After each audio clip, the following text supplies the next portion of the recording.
stop, cause you know I gotta win every day. See, you really wanna pop me, just know that you will never flop me. And I know that I can be a little cocky, you ain't never gonna stop me. Every time I come a nigga gotta set it, then I gotta go, and then I gotta get it, then I gotta blow, and then I gotta shut it. Any little thing a nigga think that he be doing, cause it doesn't matter, cause I'm gonna then I'm gonna murder everything and anything about a boom, about a thing. I gotta do a lot of things to make it clear to a couple niggas that I always win, and then I gotta get it again and again and again. And I be doing it to death, and now I move a little foul, nigga better call up rapping, everybody know my style, niggas know that I'm the best when it comes to doing this, and I be banging on my chest, and I bang in the east, and I bang it in the west, and I kinda give you more, and I will never give you less. You will hear it in the street, you can read it in the press. Do you really wanna know what's next? Let's go. See the way we on it, and we all up in a race, and you know we gotta go and try to keep up with the pace, and we struggling and hustling to set it and to get it, and we always gotta do it, take it to another place, gotta taste it, and I gotta grab it, and I gotta cut all through this traffic just to be at the top of the dome, but I know I gotta have it. Look at me now, look at me now, oh, I'm getting paper. Look at me now, oh, look at me now, yeah. I'm fresher than a mother.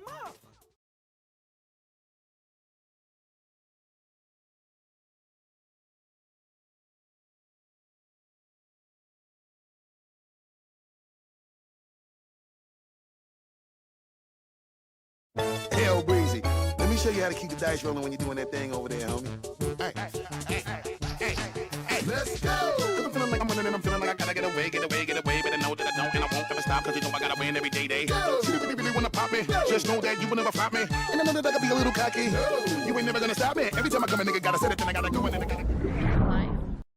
I forgot I can use 3 monitors now. Woo! And when I'm drawing, I can use only 2.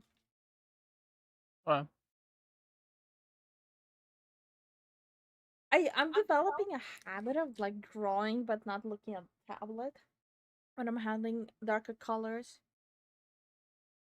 My tablet doesn't pick up on dark colors that well. Oh, okay. That sucks. Yeah, that sucks. Maybe I can make it brighter. I should check that actually. Probably. I'm sure you're able to. Maybe.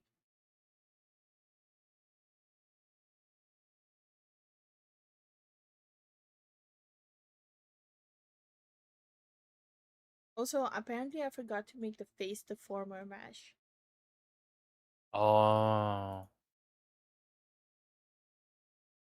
It's not a big deal. I can just use something else to make a mask out of it. True. What do you mean true? You don't know what?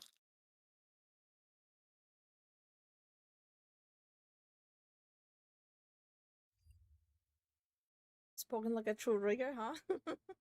Oh, you want to rig instead of What? me? I said, do you want to rig instead of me? No.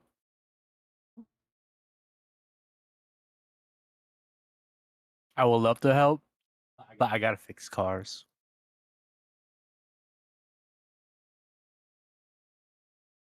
It should take so long to load since my file is so big. I checked, it's like 10 GB. No fucking way, bro. I Fuck made that it. shit. I made it very big so the quality is not lost. Okay. I really want to at some point like make an rigged uvula as well. So when I scream, you can see the uvula shaking. Ah! So I want to keep it like high quality. Man, Wolf is awake. The fuck?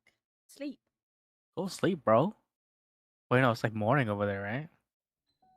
Your elbow feel weird, just don't use it. But it's my favorite way. How am I supposed to wipe my ass if I don't use my elbow? Why are we just here? Ever faced a choice so clear Just to that it felt suffer. like the universe was giving you a nudge? What's up? I didn't Like when sleep you're and looking it's for something to watch, and a lazy masquerade video 7:16 pops up on a.m. your now. homepage. God In damn. business, we're always on the hunt for those Probably no-brainer summer decisions, break for him or the something. ones that save us time, money, and Actually, stress. summer And that's where summer's today's all sponsor, year round, baby. Stamps.com Woo! comes in. He has rich Imagine having a parents, post so office you right in know. your pocket. Yeah, you're That's right. You're right. Stamps.com. There's nothing to worry With about. just a computer and a printer, you Yeah. can manage all of your mailing and shipping, hassle-free. They'll even send you a free scale to get started. Whether you're mailing checks, invoices, or even shipping out orders, Use your Stamps.com's feet. got you So covered. much work. With the Stamps.com That is a lot of mobile app, work. you can take care of business anywhere, anytime. No lines, no traffic, no waiting. Selling online?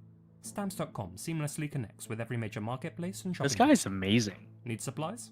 Their supply He's store's a got everything he's you a need, from labels to printers. EV But my favorite specialist thing about Stamps in a has to wheelchair. be the unbeatable discounts. We're Why? talking up to 89% He's a off yeah USPS technician. and He's- UPS rates. Damn. So join the over 1 million businesses making the no-brainer choice with Stamps. I'm trying to Sign up at concentrate on the stamps.com meshes and /lazy sucking out this masquerade ice for a cream while 4-week trial, checking free chat postage, and a and digital watching the scale. video. No long-term Yeah, you're commitments right. or My bad. contracts. Again, at stamps.com /lazy masquerade.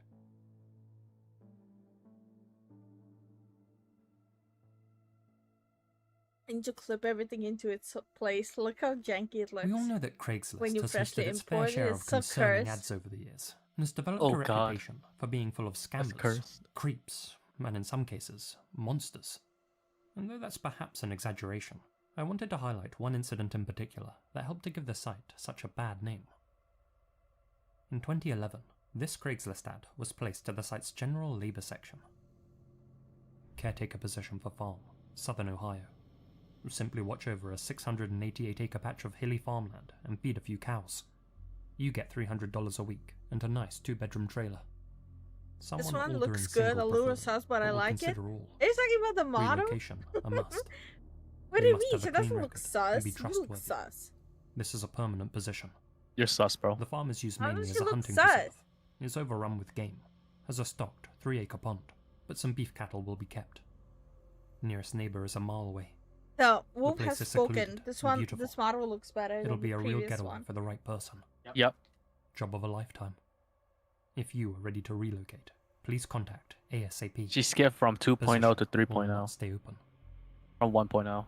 I like the Respondents to face. the Well, listing I were need to interviewed clip by the an eyes old, though. Hells Angel-looking man called Richard Beasley and his I'm gonna 16-year-old have like nephew, really Brogan droopy, Rafferty, sleepy eyes. a giant youth who stood at 6'5" and who barely said a word. 48-year-old Scott Davis was among the candidates considered for the position. He had replied to the ad on October 9th and had been invited to meet with the farmers over a meal. The job sounded like a great opportunity. Scott had been looking to relocate from South Carolina to be closer to his mother and sister in Ohio, and so, when he saw the ad, he packed his possessions into a trailer, hitched it to his pickup, and set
across Ohio.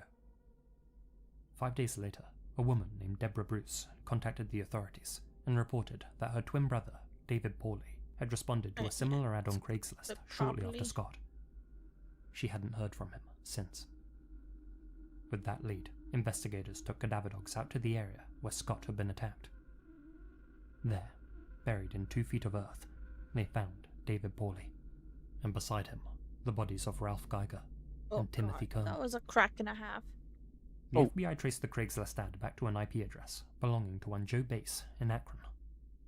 Joe denied posting the Craigslist ad, but mentioned that he had a tenant who leased his basement space, one who had access to his computer. He only knew this tenant as Dutch, though further investigation would reveal him to be 52-year-old Richard Beasley, a self-proclaimed chaplain with a laundry list of past criminal offences. Cell tower data led to Rich's arrest on November 16th, and Brogan's shortly thereafter. During a search of Rich's room, investigators discovered artifacts belonging to the 3 slain men found out in the woods. In Brogan's home, they found what one detective described as a killing kit full of weapons. They also found a poem on his computer, one which read, "We took him out to the woods on a humid summer's night. The loud crack echoed, and I didn't hear the thud." That poem had been written the same day that Ralph Geiger was last seen alive. After taking Ralph's life, Rich assumed his identity and began claiming his social security benefits. He used that cash to pay for his rent. Their other victims had been less lucrative.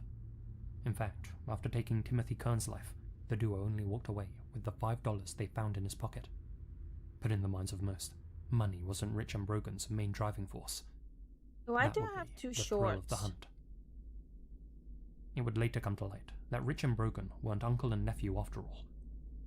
Brogan came from a broken family, and Rich had taken the youngster under his wing. Over time, Rich cultivated a partnership with Brogan that escalated into a joint criminal enterprise. Together, they formed a sinister plan to lure in the vulnerable, end their lives, and steal their possessions. Weird. After receiving inquiries about their bogus Craigslist ad, the duo would meet with possible candidates, as they called them, to ensure they were the type of mark they were looking for. Unmarried, down on their luck, and aging. Their ad had been specifically designed to attract such men, those looking to escape and start afresh, those who nobody would go looking for. And given the rate of unemployment in Ohio at the time, they received hundreds of responses. One candidate was Ron Sanson, who met with Rich and Brogan and described them as normal farmers who didn't seem Yeah, I think suspicious in the slightest. everything's clipped now. He didn't get the job, obviously, presumably because of his experience working in the Navy. Before his trial, Brogan turned down a plea deal that would have allowed for parole during his middle age, choosing not to betray his so-called counselor, Rich. In court, Rich tried claiming that Ralph, Timothy, Scott, and David had all attacked him as he tried to show them the farm, and they had all done so coincidentally in the same Oh, location. why did I keep this? If anything, he and Brogan were the real Craigslist victims, and had fallen foul of 4 opportunistic madmen who had contacted them on the site. Needless to say, that strategy didn't land with the jury. Brogan eventually changed his tune and said that Rich had forced him to go along with his scheme. He said he knew where my mum lived, where my sister lived. I wouldn't have done it if I had any other choice. I think I can make In standard much the mission same for this fashion, one. Rich tried to pin the blame on Brogan, saying that he was the real triggerman. In the end, both men were found guilty in 2013. Brogan was sentenced to life imprisonment without the possibility of parole, and Rich was sentenced to death, a sentence which has yet to be carried out. Thousands of deals are made every day on Craigslist, most of them innocent enough. That being said, as reported by the Washington Post, 101 murders have been linked to the website since its inception, and that report came out in 2016, so who knows what that number's up to now. Though in the grand scheme of things they're rare, stories of would-be killers looking for trusting victims on the platform are far from unheard of. And in the words of GQ author Devin Friedman, trust is how Craigslist works in the first place. The shocking thing isn't that the occasional bad actor on Craigslist shows up and takes advantage of that trust. The shocking thing about Craigslist is that it almost never happens.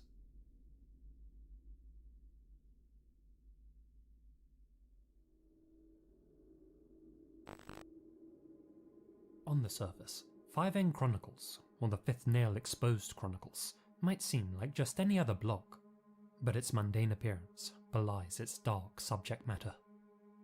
This online diary of sorts was actually written and maintained by an inmate on federal death row, and chronicles his life behind bars. Each entry is like a snapshot into the mind of a condemned man, one whose thoughts are relatively eloquent and well presented.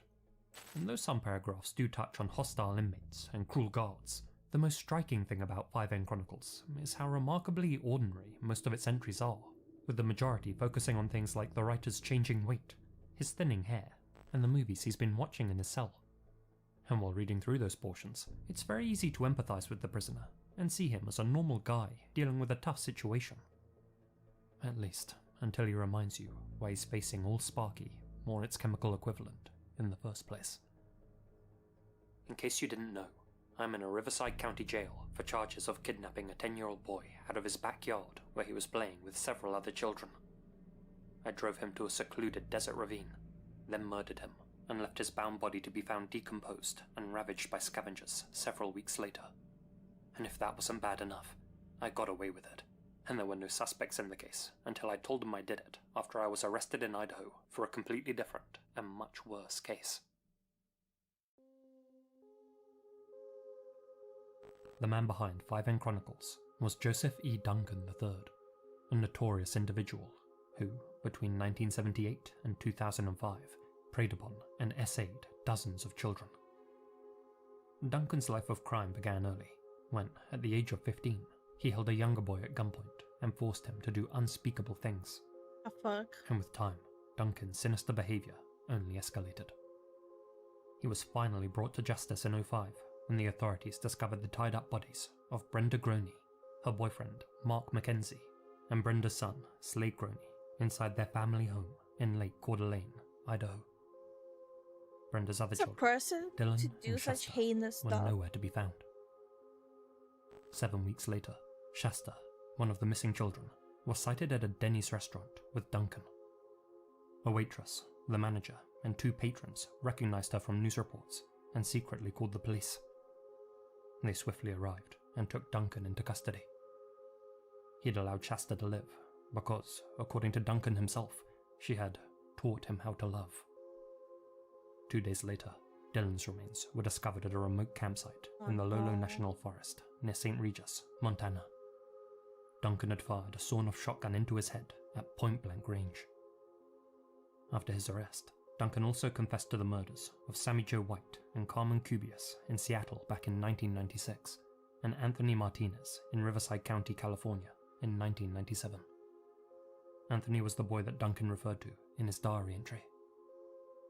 For his heinous deeds, Duncan was given numerous consecutive Did you life put sentences paper in up on my October back? 2006 and a capital sentence in November 2008. Duncan first began keeping his Fifth Nail blog in 2005, shortly before he took the Groney Mackenzie family's I'm lives, suffocating but deleted here. it prior to his arrest. Now, bored out of his mind in Yeah. solitary confinement, Where the Duncan lungs are. relaunched 5N Chronicles on Blogspot in 2010 Ow. and made semi-frequent updates to it.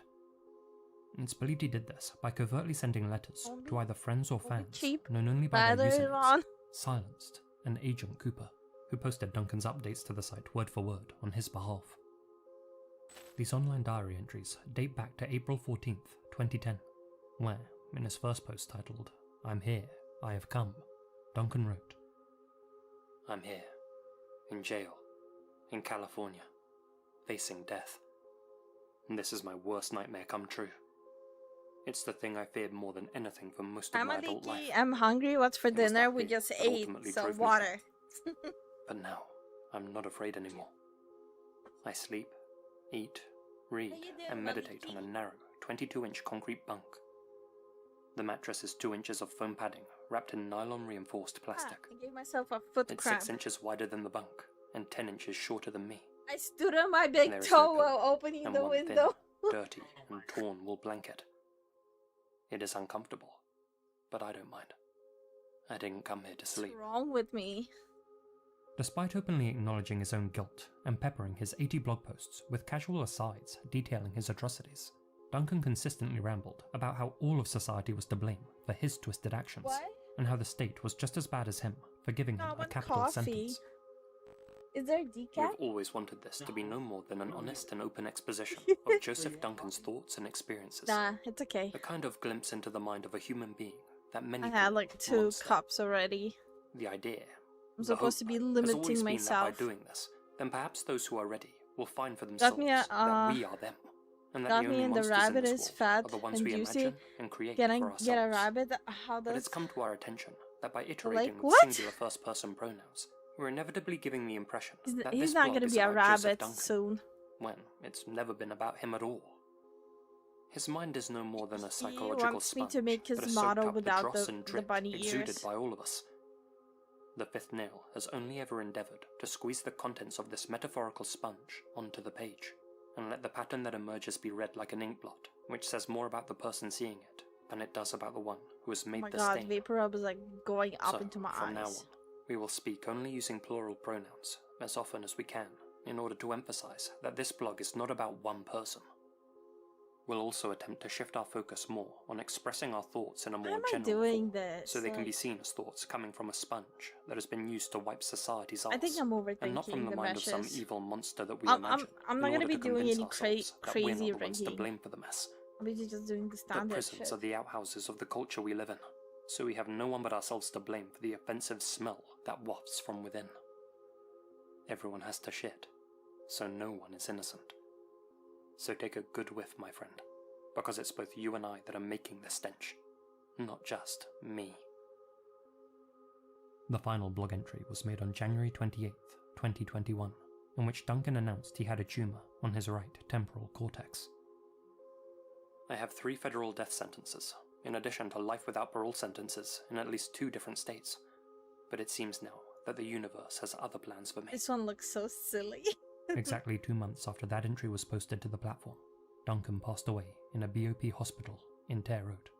Might as well. 5nchronicles.blogspot.com has remained inactive ever since, but still exists as a sort of How internet much time capsule. you're selling that One that rubbish makes for? for eerie I'm going reading. to eat rabbit meat. Did you typo? Did it autocorrect?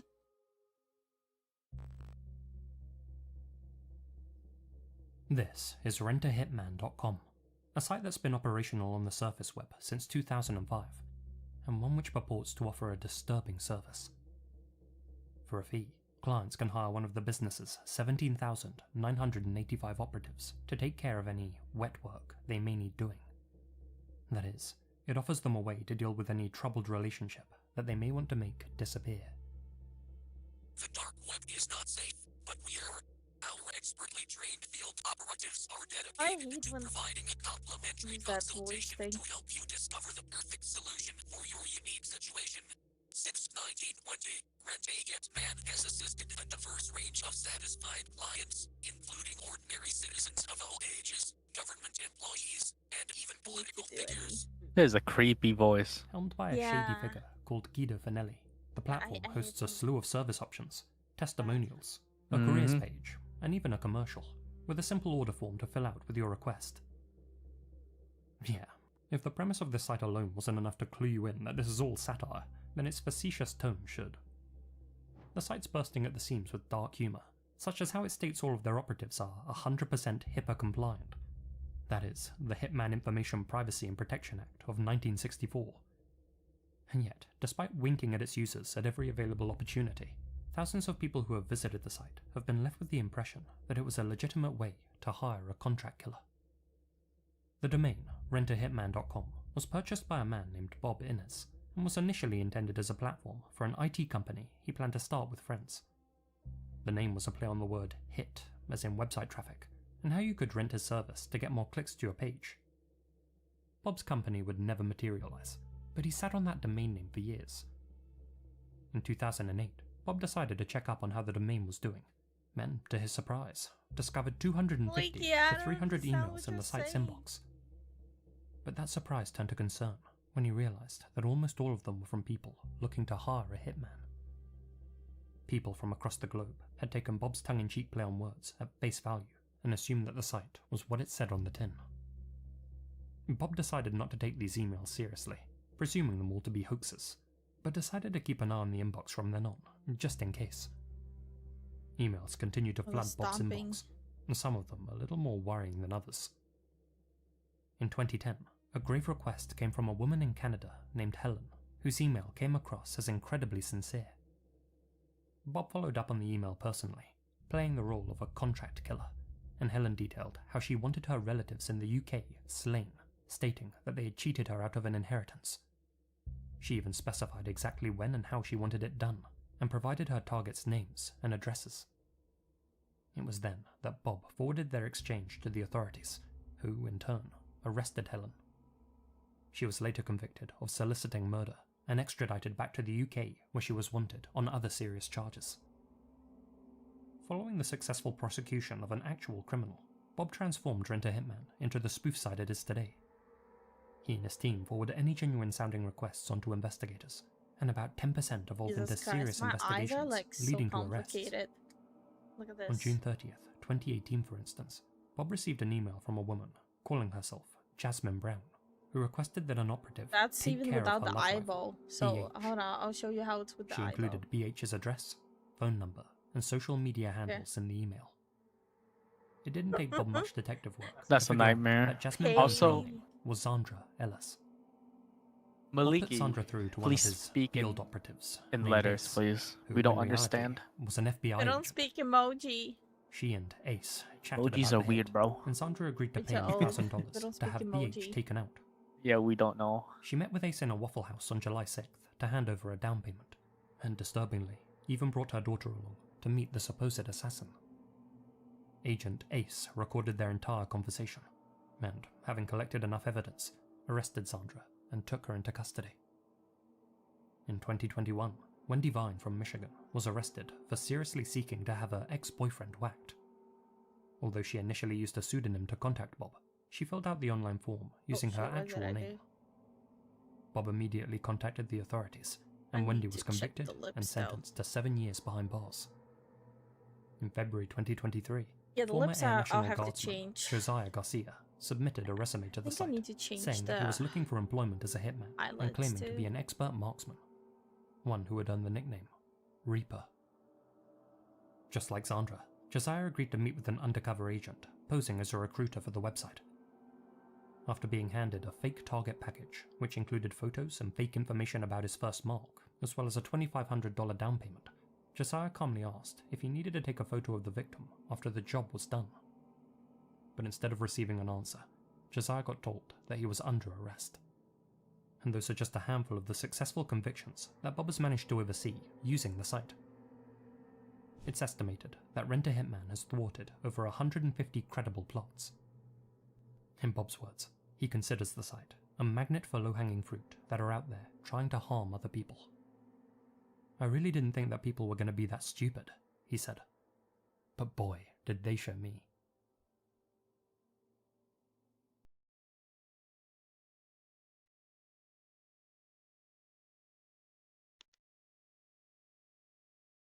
A huge thank you to my supporters here on YouTube and over on Patreon.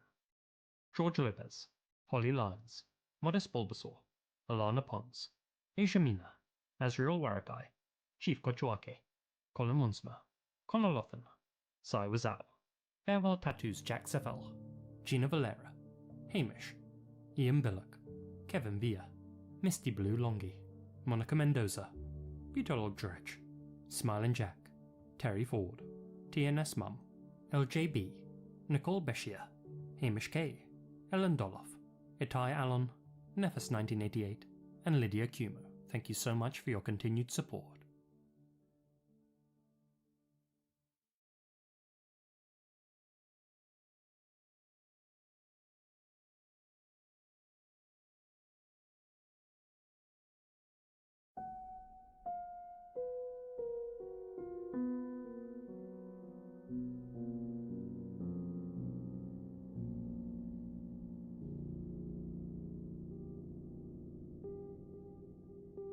Today's video is sponsored by Stamps.com.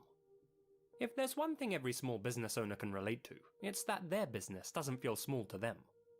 If you don't want to miss out on opportunities to grow your business and focus on your customers, you should really check out Stamps.com, the 24/7 online post office that's dedicated to saving you time, money, and stress.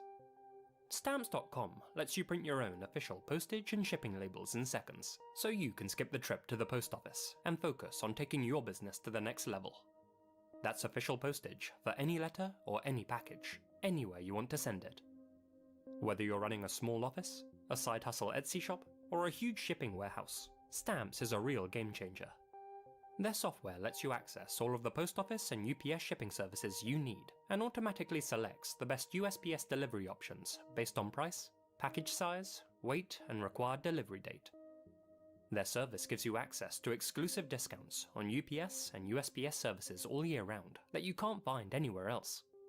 We're talking up to 40% off USPS rates and 76% off UPS. Head over to stamps.com/lazymasquerade. Sign up for an amazing special offer that includes a 4-week trial, free postage, and a digital scale.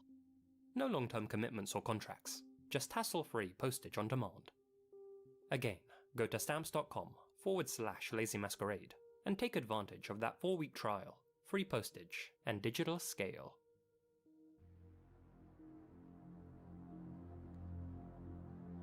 Despite its relatively small size, Byron Bay is one of Australia's premier tourist destinations. Nearly 2 million people visit the coastal town each year. In 2019, 18-year-old Theo Hayes was amongst them. The young Belgian national was drawn to Byron for the same reasons as most travellers his age. The town's beautiful beaches, great surfing spots, and its chilled-out, relaxed atmosphere. For much of the year, backpackers and tourists make up the majority of Byron's population. It's a transient sort of town, a place where some people go to find themselves, and where others go to lose themselves. Unfortunately, in Theo's case, his trip to Byron was an escape from which he would never return. Theo had been exploring Australia for the better part of a year by the time he arrived in Byron. He'd spent much of his time down under with his cousin, Lisa Hayes, who described Theo as being a responsible and level-headed traveller. According to her, he wasn't that typical young tourist who loves partying, and was instead much more interested in experiencing Australian culture and immersing himself in the country's natural beauty. Still, meeting people and making connections is what travelling's all about, and since Theo didn't know anyone when he arrived in Byron, he got to talking with some other young people at the Wake Up hostel where he was staying. These fellow backpackers invited Theo to join them for some drinks in town. The young Belgian was scheduled to fly home to Europe the following week, so he figured, why not? One last adventure in Oz. On May 31st, Theo and one of his new acquaintances caught a shuttle bus into town. They were seen on CCTV at 7:45 PM, buying a bottle of wine and acting normally. They both then returned to the Wake Up hostel and shared the bottle with some other friends that they had made. Later that evening, Theo and his new companions went back into town once again and paid a visit to an infamous bar called Cheeky Monkey's, a short distance from Byron's main area. Now Cheeky Monkey's had something of a reputation at the time. It was ranked as one of the most violent bars in all of Australia, well known for its dodgy clientele, aggressive bouncers, and for the poor lighting in the surrounding area. Most of the locals knew better than to go there. But Theo wasn't a local, and nor were his new friends. With the end of May being somewhere between autumn and winter in Australia, I personally don't it was watch obviously her, the but off-season period. And I'm as glad such, everything is it was working a out for particularly her. quiet night inside Cheeky Monkey's. Like, In I know fact, of the bar her. was only at about 1/4 capacity. Still, judging by the surveillance footage, Theo was having a fun time nonetheless, and was seen dancing on the bar with the other backpackers he had met. At about 11 PM, Theo bought 2 drinks at the bar before promptly being escorted out Considering the all the building by stuff she went security. through, I According would to the guard who appreciate kicked him out, not talking Theo was a badly polite about young her. man, but had clearly had too much to drink Just a heads and was up. stumbling all over the place. Other witnesses at the bar contradicted this though, and said that Theo was actually completely sober when he was kicked out, and wasn't being loud or rude or aggressive in any way. According to them, the security guard's decision to kick him out seemed completely random and unprovoked. Looking at the CCTV footage of Theo exiting the premises, he didn't appear to be intoxicated, though of course that's up for interpretation. The guard made him stand on an X to have his photo taken. Theo appears confused in the footage, but goes along with the whole rigmarole. At 11:07 PM, the security cameras captured Theo walking off by himself down Kingsley Street and into the cold, quiet night. This was the last time Theo Oh, Hayes was I ever heard seen that alive. they decided to open After exiting the camera's field of view, auditions for he vanished off the face Vishojo. of the earth, never to be seen again. Yeah. To begin with, everyone assumed there was like a that lot when of Theo shit left the bar, talking he began walking back towards towards his hostel. Andrea because of it. That of course made perfect That sense, seeing how his the accommodation only wasn't too far from town, people that and he could have get easily in made the journey on foot. Vishojo is only if you like friends But as with detectives would Andrea. come to learn, Just after analysing his Google such location a data, Theo petty never thing made to it back say. to the wake-up hostel that night. That's a very weird thing to He say, vowed he honestly. didn't Yeah, even like get from the close. information I heard, she was the one who Soon pushed after leaving to the area, open the Theo sent a auditions to series of everyone. text messages in French to his friends back in Belgium. That's That's so likely odd. who he was messaging Yeah. in this footage. At some point after that, he watched a portion Haters of are a TV gonna show hate. on YouTube and sent his Yeah, I sister a guess message so. on WhatsApp.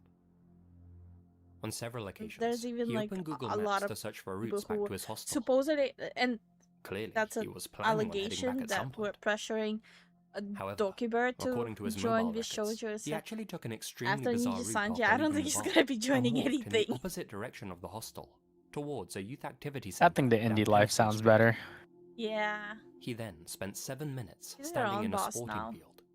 A field where homeless people and drifters Looks were like known she to has stay. like a lot of stuff planned that At she's working 11:30 on. p.m., he began walking extremely quickly through Cool. the Milne track towards Tallow Beach, moving at Yeah, I 7.5 showed you kilometers her an hour. model trailer.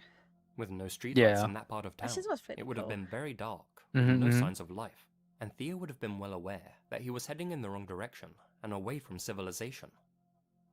Still, as the data shows, he continued on through the thick bushland in a near straight line. Considering just how treacherous the bush along the Milne track is, that seemed like an almost impossible task, especially considering that Theo wasn't familiar with the area. As he made his way through the shrub, he never once slowed I'm down gonna need to and do this continued walking at a manually. very fast pace. He finally exited the bushland and made it onto the beach, Yeah. after which he began heading in the direction of Cozy Corner, towards Byron Bay's lighthouse. During all that time, Theo continued texting his friends and sister as if nothing was out of the ordinary. His messages were coherent and didn't give off the impression that he was distressed or in trouble. At 12:56 a.m., Theo sent his final message to a friend he had made in Australia. Just 6 minutes later, his phone suddenly switched to sleep mode and stopped transmitting data. Strangely, his phone came back online at around 6 a.m. and connected to a cell tower in Cape Byron one final time at 1:47 p.m. After that, his phone never pinged again. In the following days, Theo failed to call his family back in Belgium. This is like my least favorite That part, was completely out meshing. of character for him. He usually stayed in close contact with his parents, so they immediately began to sense that something was off. When June 6th rolled around and he still hadn't called, his family reported him missing. A huge search and rescue effort was launched. It involved helicopters, drones, cadaver dogs, trackers, crazy. divers, and even rock climbers. The local community even banded together, putting up missing person posters and helping hunt for the young man. Theo's parents flew out to Australia and made a passionate appeal for any information that would help them find their son. But by that point, the trail had already frozen over. They couldn't find a single trace of the young man I fucked anywhere. up my face line. His passport and personal belongings were still in his private room at the I don't know hostel. how that happened. In July, volunteers came across Theo's grey puma And baseball how did cap that happen? nestled in the brush near Talos Beach. So, what So happened to Theo I have Hayes? a backup, like this thing. Well, here are a few of the main theories. But still, how the fuck? Theory 1. happened? Theo left Fuck. Cheeky Monkeys, and, for whatever reason, decided to go on a I'm solo upset adventure now. through the bushland. He somehow made it to the And beach it's not and began visible climbing up the since I beachside have the cliffs back towards face the thing. famous lighthouse. This act of misadventure Still ended annoying. in tragedy, with Theo falling from the rocks and into the sea. His last known location was at Talos Beach after all, and it would explain why his body still hasn't been found. I hope I won't Then face any again, repercussions if Theo from ended it. up in the ocean and was swept away or taken by a shark, how could his phone have reconnected at 1:47 p.m. and pinged off a cell phone tower? It's possible he dropped his phone before falling in the water, But that doesn't explain why the device still hasn't been found to this day, There's or another why an one otherwise here. sensible and risk-averse young man There's would do multiple something so spaces reckless and out of where character. it's fucked up. Look, His inhibitions may have been lowered at the time, but as the I don't know how that CCTV footage happened. shows, he almost certainly wasn't that drunk. Theory 2. It's okay. I have a backup. Theo Here, I'll show was you. murdered. It doesn't make sense that a young This man thing. with no knowledge of the local area would have been able to travel the Milne track alone at night. According to people who know the area, It's like a it's simply back far too face thing. complex, dense, and difficult to traverse without knowing where you're going. And for God, him to I have taken haven't. the unapparent detour towards Tallow Beach, Ugh. well, that's an obscure route which Fix only a it. local would know to take. You have to pass extended it a down a little small bit. path by a gully and an abandoned campsite, and it's not the kind of place you just stumble across. In the minds of Interesting. many, Theo had to have met someone after leaving Cheeky Monkeys. A local, perhaps in the field where he spent 7 minutes standing around. This local then led him through the thick shrubbery of the Milne track with promises of showing him the lighthouse or taking him to a secret party. This local then either killed Theo, hurt him badly, or left him to fend for himself. It's unclear what their motive would have been, but again, human intervention would explain why his body was never found. Same thing here. How did that happen? It's entirely possible that Theo's buried The out in the import bushland fuck somewhere, up or something? or that he was taken and driven somewhere So even more remote. confused. This theory would also explain why he took such a bizarre route. He likely wouldn't have gone in that direction if he wasn't being led by someone, and his text messages implied that he felt comfortable and not lost. Theory 3. Theo's Google Maps simply bugged out and gave him a bad route back to the hostel. Unfamiliar with the area, he followed Google's directions without question, assuming that the dark and desolate route must have been a detour. He unfortunately got lost, ended up on the beach, and then turned back the way he had come. Now, stuck wandering around the hostile bushland, he eventually succumbed to the elements.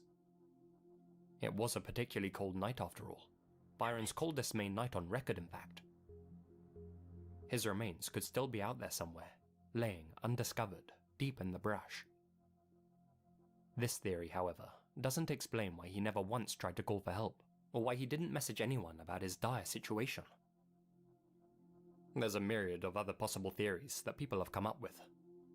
Someone gave him bad directions. He had wittingly or unwittingly taken some sort of substance. Someone stole his phone and ran off with it. All of these theories have their own set of merits and inconsistencies. Unfortunately, we simply don't know what exactly happened to Theo, though I think it's safe to assume he's no longer alive. But why did he take such a strange route? Why was he moving so quickly through the brush? Why did his phone enter sleep mode, only to reactivate hours later? And why has his body never been found? For his family's sake, I'm hoping we'll be able to answer those questions in the near future. If you know what happened to Theo, there's currently a $500,000 reward for any information relating to his case.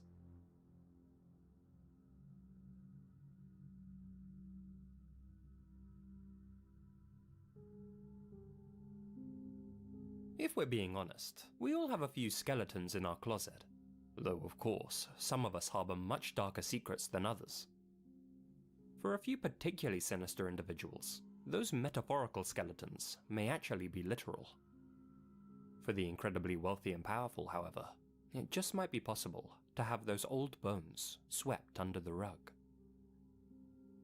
Rebecca Zahau, 31, was leading the kind of life most people can only dream of. She could afford the most expensive designer clothes, dine out at Michelin star restaurants whenever she pleased, and spent the majority of her time socializing instead of working. But Rebecca hadn't always been rich. She came from a family of modest means, who all left their home in Burma and moved to the US in search of a better life. In 2008, Rebecca met Jonah Shacknai, the 54-year-old billionaire CEO of Medicus Pharmaceutical. Despite being 23 years her senior, Jonah took an instant liking to Rebecca, and the pair quickly began a relationship together. Oftentimes, Rebecca would stay over at one of Jonah's many luxurious homes throughout the country. On July 11th, 2011 for instance, She was staying over at Jonah's historic Spreckles mansion in Coronado, California, a large estate which he used as a summer house. She had brought her younger sister Xena along to marvel at the finer things in life. Also at the mansion that day was Max, Jonah's 6-year-old son from a previous marriage. Jonah himself was away on business, and Rebecca was watching over Xena and Max. It's unclear what exactly happened that fateful day, but at some point, young Max fell face first over a banister on the 2nd floor. His injuries were catastrophic. Rebecca, who claimed to have been in the toilet at the time of the incident, found Max several minutes later, unresponsive and not breathing. She performed CPR while her sister called for help. Max was rushed to the hospital, but the prognosis was bleak. He had a broken spine and brain damage due to oxygen deprivation. There was nothing more that could be done for him, and on July 16th, Max quietly passed away. So sad. Coroners determined that his fall was completely accidental, and the investigators on the case agreed, though it is worth noting that at least one doctor thought Max had been suffocated before his fall. But here's where the plot really thickened. On July 12th, the day after Max's accident, Rebecca drove her young sister Xena to the airport to catch a flight back to Missouri. After that, she picked up her boyfriend's brother, Adam Shacknai, who was in town and staying in one of Jonah's guest apartments beside the mansion. Rebecca, Jonah, Adam, and a friend all went out for dinner together, after which Rebecca and Adam returned to the Spreckles estate. Jonah didn't join them, however, and instead met up with his ex-wife Dina to sit with their son, Max, who was still alive at that point. It's not known what Rebecca and Adam did once they returned to the estate, but neighbors reported hearing loud music coming from the mansion well into the early hours. At 6:48 a.m. the following morning, emergency services received a call from Adam Shacknai. Adam frantically explained how he had just found Rebecca's lifeless body hanging from a red rope off one of the mansion's balconies. Her hands and feet were bound, and she wasn't wearing any clothes whatsoever. After making that call, Adam sent his brother Jonah a text to tell him what had happened, and then cut Rebecca down before police and medics arrived, letting her body drop to the grass below. When the authorities arrived and examined the scene, they found Rebecca lying in the courtyard of the mansion, just below the balcony she had been dangling from, her ankles tied tightly together and her wrists constrained behind her back. It was later revealed that a blue, long-sleeved t-shirt was wrapped around her head. The shirt had been elaborately coiled over the noose 3 times and then tied around Rebecca's throat. The shirt sleeves had been knotted and stuffed into her mouth, gagging her. Inside the mansion, on a door leading to the balcony itself, detectives found the strangest clue of all. A bizarre note, written in black paint. It read, "She saved him. Can you save her?" In the adjoining bedroom, they found the end of the rope which she had been hanging from, connected to the leg of a cast-iron bed. The rope itself had been tied using a cleat hitch knot and a slip knot. An autopsy later revealed that Rebecca had been alive when she plunged over the balcony. She perished sometime around 3 a.m. There were no substances in her system. Despite the suspicious circumstances surrounding Rebecca's demise, the detectives conducted what can only be described as a half-hearted investigation at best. On September 2nd, they officially ruled that Rebecca had taken her own life and staged the whole scene to look like a homicide. They theorized that Rebecca blamed herself for what happened to Max the previous day. Consumed by guilt, she then painted her final words on the door, tied a rope around her neck, attached the other end to the bed so that her spine would snap, bound her ankles and hands together, and, finally, launched herself over the ledge. They even released a video demonstrating how she could have tied her hands together to prove that the act was possible. And, just like that, they closed the case. But their conclusion just doesn't add up for a multitude of reasons. Many people, including forensic pathologists, instead believe that Rebecca was murdered by none other than Adam Shacknai, the brother of her boyfriend. Here's a list of their reasons why. First and foremost, Rebecca had restrained herself in a manner almost impossible for a person to do to themselves. Yes, the authorities released a video demonstrating how she could have bound her wrists, but their recreation conveniently left out a number of details. It didn't show how she then blindfolded and gagged herself with the t-shirt, or wrapped the elaborate Yes, I noose watched around her neck. Doggy Bear. It was They also good didn't stream, explain and why hey she guys, would gag herself in the first Oh, place, did nor something why they happen initially on held today's back stream? information about the t-shirt itself. During her autopsy, 4 hematomas were found under What's Rebecca's up, skin, Victor? injuries that had to have been made while she was still breathing.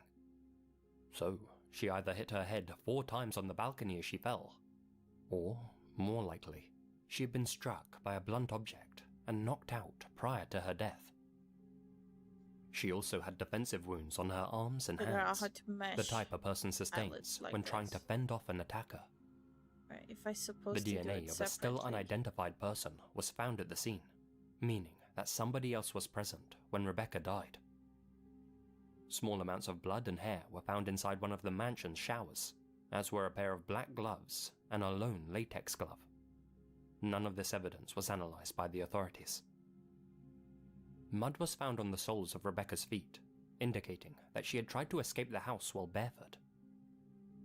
Despite the mud, only 1 footprint was found on the balcony, meaning she had either hopped to her demise, or, more conceivably, she had been dragged or carried to the ledge. That would also explain why no mud was found on the bedroom carpet. There were shoe prints found on the balcony, both behind and on top of Rebecca's 1 footprint, which suggests and that yes, someone else she was was a out there terrible at the time barista. of the incident. Ah, so The marks and damage around Rebecca's neck were she did consistent with like a manual special stream strangulation. today. Experts believe they had been made by a pair of know, hands and not by You're a a rope. bird fan? The rope itself had been tied using nautical knots used by professional sailors. The only Adam stream I Shacknai watched worked today as a was tugboat Dear, captain. and she streamed Sticky tape residue was found on her Rebecca's calves, doing the indicating meshes, the that she had art been more meshes thoroughly for bound VTubers, before she met her and end. Someone she had and removed her this mods tape were actually before her super body was helpful discovered. with like answering The people's clothes questions that Rebecca had been wearing before her about life the brushes ended and have stuff. never been located. So the either new she wasn't brushes I wearing any used clothes to today on begin with, stream or is somebody had actually stripped her of them from and taken the her garments for stream themselves. recommendation, It's hard to and it believe that she would genuinely choose to end helps her a life lot. while not wearing any clothes at all. It's that trigger I told you about. The cryptic message left on the door The had been Italian written fox. in the third person, in handwriting The that glitch clearly fox. wasn't Rebecca's, and at a height consistent with a taller person than her. By the way, it was really Suspiciously, helpful it's more to likely that catch someone her around Adam's height had doing painted it. the art meshes live. The same black paint used I to feel write the like I message learned so was much also more than found on the watching rope videos. and on Rebecca's chest, though strangely, not on her hands or That's fingers. good. Someone had Like, I accessed literally Rebecca's changed computer my entire at neck 3 a.m., most after likely seeing after she had how already she does it. perished, but before her body And, was like, discovered. Makes more sense. It's unclear who used her computer or what they searched for. Jonah had left Rebecca a voicemail shortly before she died, but the message itself had been deleted and was unrecoverable. It's not known what Jonah said to her in that message, or even who deleted it. The entire event was recreated by a team of crime scene experts. When they threw a weighted dummy over the balcony, the bed it was tied to moved significantly. When investigators first inspected the scene, the bed had hardly moved at all. Co-conspirators may have been sitting on the bed when Rebecca was thrown over the ledge to weigh it down. Adam Shacknai, Oh the yeah, man who had found the Rebecca brushes and were cut her down, really good. The had only Googled difference is she Asian uses bondage Photoshop, the not night Clip Rebecca died. Studio. But That Clip seems oddly Studio has coincidental, the same considering brushes, the state so Rebecca was found in. A definitely pair of not a women's big underwear deal. were also found inside his guest apartment. It's unclear who they belonged to, as they were never tested for DNA. The final piece of evidence that suggests foul play is that before Rebecca's body was discovered, one of Shacknai's neighbors happened to be recording an interview. On the unreleased audio, you can apparently hear screams for help coming from the Shacknai mansion. In this neighbor's words, the screams were clear. They weren't a muffled or far-off sound. I see a lot Despite of the official ruling that Rebecca had taken her own life, a raccoon her lady family and people, strongly bro. What the believes fuck? that she was killed by Adam Shacknai, as well as by Max's mother and aunt, Wait, Dina Shacknai and Nina Romano. by Pico. They assert that Nina and Dina blamed Rebecca for what happened to Max and hatched a plan to slay her. It's because In I'm a their version bunny. of events, Nina and Dina went over to the mansion that night Japanese for and bunny. demanded that Rebecca let them in. No. Sensing their anger, Rebecca refused to open the door, and so her boyfriend I'm slow. Jonah, left her a voicemail telling her to let them in. I'm and about check to have things a over. meltdown from my slowness. Rebecca complied. Nina and Dina entered, and, in You a just blind say rage, it. attacked Rebecca and tied her up. Adam may It's or may not have been he's present probably at that point, referencing to but the if not, he then Japanese came bunny over from the VTuber. guest house and helped Nina and Dina Cora? stage the whole scene. Yeah, They began playing loud music to cover up Rebecca's screams.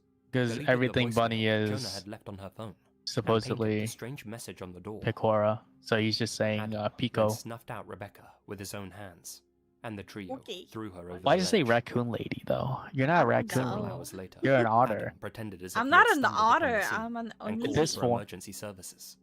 This form, you're The an family otter. then either paid Yeah. off the detectives I'm working not Don't gonna be forget- an otter or simply anytime used their soon. power and influence to make the whole debacle disappear. The image of otter is like so Indeed, chill. It's like Jonah that's Shacknai not me. himself You, didn't you seem too freaked choked up about Jose his out because you girlfriend's turned to sudden the demands, side. and immediately hired a group of professional spin Excuse me doctors for being to take the able heat to off move? him and his family. Still, that's just one of 100 different possible versions of events, and I'm interested to hear if you have any theories of your He own. asked me to remove the ears for Whatever him. the truth, He doesn't no want to be a criminal bunny, charges so were ever filed against the Shacknais. he's still trying to However, figure out Rebecca's what he parents wants did to end up be. filing a wrongful but death suit he against doesn't want to Adam be a Shacknai, bunny. Dina Shacknai, I'm a green and oni. Nina Romano. Dina and Nina were cleared of any Green? wrongdoing. Yeah, But you know for what? disease. After examining all the evidence, the Don't jurors copy me. ruled that Adam was indeed responsible for what happened to Rebecca, What? and Aren't you awarded supposed to Rebecca's be a family Sion one? $5 million in compensation. No, Now, it's important to note that civil cases What? aren't judged We're to the legal standard matching. of beyond reasonable doubt, but are instead judged on the balance my- of probability.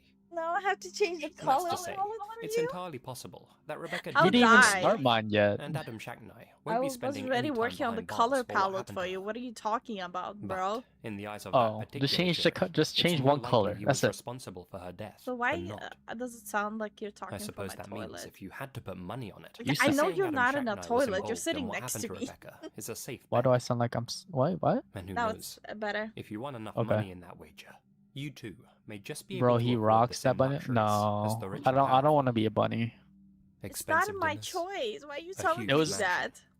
and It was maybe never really my a get out intention to of jail become a free bunny card. guy, but it just happened. Yeah, because you had bunny logo. Yeah, and then I got too lazy to change it, so I kind of stuck with it. Too lazy to. Okay. Yeah, A huge thank you to my supporters here on YouTube and over on Patreon, especially my biggest supporters. Anya No. recently convinced Punished you to Kratos, have an actual Hamish model. K, What do you mean Nethus you were too lazy 1988, to change Lydia it? the Glassy, icon. that one guy Thomas, Jesse Jug, Roll with it. Alex Roll with the green oni. Alicia Yes, Jackals, sir. I will. Anikra, Anya Yekaterina Faustov, I think he means to the Azriel bunny Warakai, thing. Beatrice Matarazzo, Honestly, I don't Charlie want Lackey, to. Like, Chief I feel like Kochuake, Colin Monsma, very generic, Conor you Loughlin, know. Crawford K. McDonald, Expand on, So let's Gina not. Valera, Grace Archie, I'm double Infamous downing on the Senpapi, green oni. Joseph Ziza, Leonardo Martinez, I don't want anyone to Makala blame May, me Mackenzie for it. Griffin, It's Myra his Lancaster, decision. Monica I Mendoza, want to hear it. Nadine, Natalie Escobedo, Peter Loggerage, Philip Wester, Procupidine Natter, Taylor and Monica Gruenk, The Only Dorita, Zane, Make it to low. Mrs. Yvonne Rankin, The Deck of Cards, and TNS Mum. Thank you guys so much for your continued support. Fuck, I need to. Be sure to smash that like button or I'll smash you, and you'll be hearing from me again very soon. Until then, you all stay spooky. And remember, the best things happen. Only In male the dark. VTubers are overdone. A little, yeah. Really?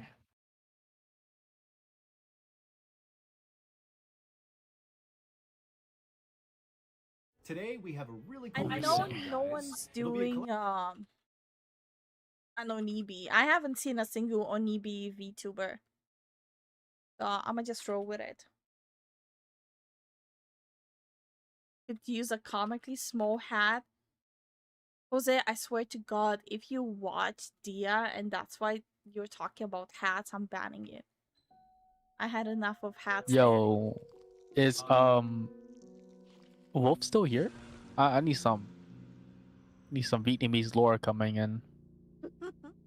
Yo, my guy. If, like me, you want to enjoy your favorite music and You're gonna be podcasts a uninterrupted, Vietnamese you'll be human? thrilled to hear about the latest update. No, I'm be from today's Vietnamese sponsor, unicorn.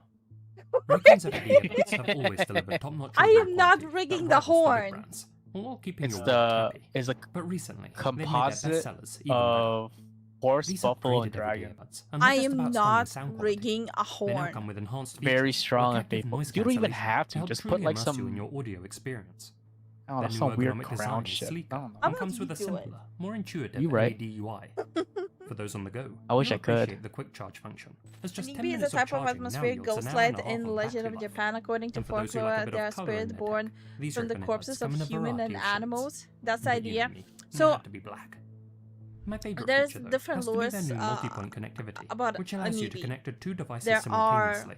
actual As someone ones who that juggles between have gadgets while working an and actual relaxing at physical home, that's been body, a game changer. and there are also Whether you're a spheres. long-time Raycon fan or considering your first You pair, literally now's the googled perfect it time and to check checked out the these very upgraded first everyday top line. earbuds. Click the link in the description box or go to buyraycon.com. That's how it is nowadays, right? To get 20% off your Raycon purchase. People don't look into plus the free shipping. second, third, and fourth No, links no, anymore. it's literally when you Google it, it's at the very top.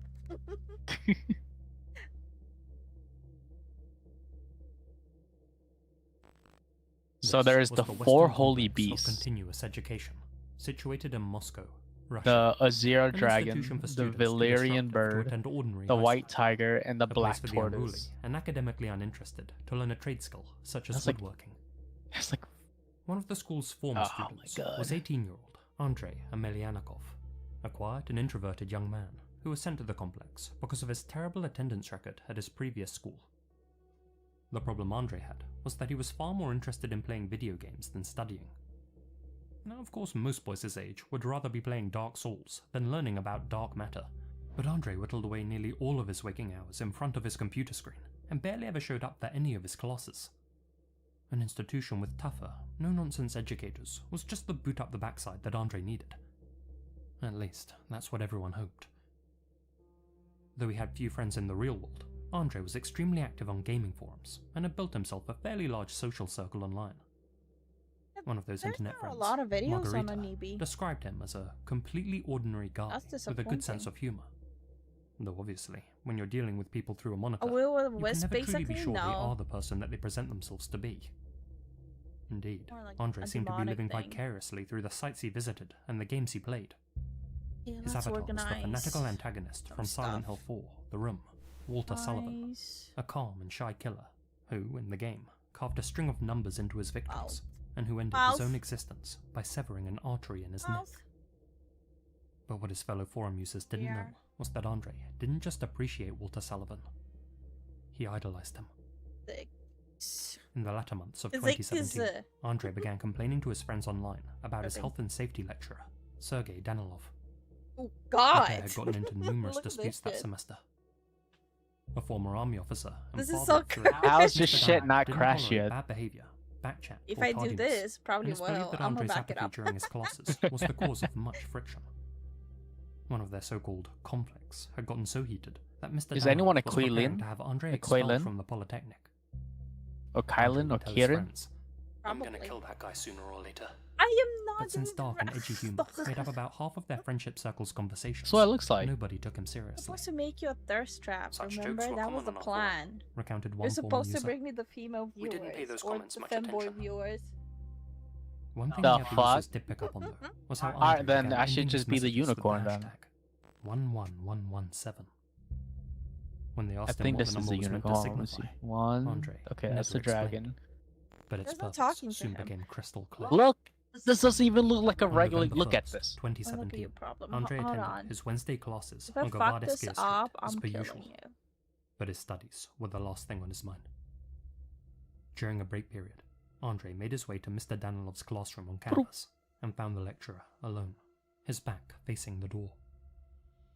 With a toothpick in his mouth and a kitchen knife in his hand, Andrei quietly approached Mr. Danilov from behind and, in a furious rage, plunged the blade into his neck. The 44-year-old health and safety teacher collapsed to the floor, unable to scream for help. Andrei then posed for Making two the legendary selfies, bro tuber one as with his victim's foretold body, in legend. which I can't What show is a here, bro tuber? and a second, which I can. What the Andrei heck kind posted of this line image is to his boys VK page his immediately age after would rather taking play Sergei Dark Danilov's Souls life, than along learn with a about the song by dark matter? Chicago-based That band shit November's the Doom. irate. Wait, what? What did I miss? In the I feel image, like I the missed gleeful something. Andrei posed with a Yeah, I power think it's sword, like the which he had video taken or from the something, school's because I have workshop, no his idea. toothpick still hanging from his mouth. But he didn't take this photo as a sick memento to look back on in years to come, but rather as a memento mori for others to think on. Minutes after posting this photo, Andrei would use that same sword Alright, to I slice need his to own do throat. the thing first. Another teacher would later enter the class and find Mr. Danilov lying in the middle of the room, and Sergei under one of the desks. Still don't Medics were summoned, understand. but the Why two is- men were deemed DOA. Speaking of their fallen I need to teacher, sneeze. Mr. Danilov, an anonymous student said, Bless you. "He was a very kind person. He was Oh strict, god, but he was that was fair. a hardy one. He was like a father to us. I have no single bad thought about him. Regardless of what was happening, he was our support. He always tried to help us." The band November's Doom also spoke out about the incident, stating in a press release, "To the families and friends of all involved, our utmost and sincere apologies for the pain you're going through, and we as a collective hope you find the strength to get through this unfortunate event. We do not and would never condone this sort of use of our art and our music. We create the style of music we do to reach people on an emotional level, and the thought of it being used for something like this sickens us beyond words." The authorities have since determined Yeah, that I think Andrei I was motivated by a selected so-called everything. online death group, whose members egged each other on to play games of life or death, though how they came to that conclusion remains unclear.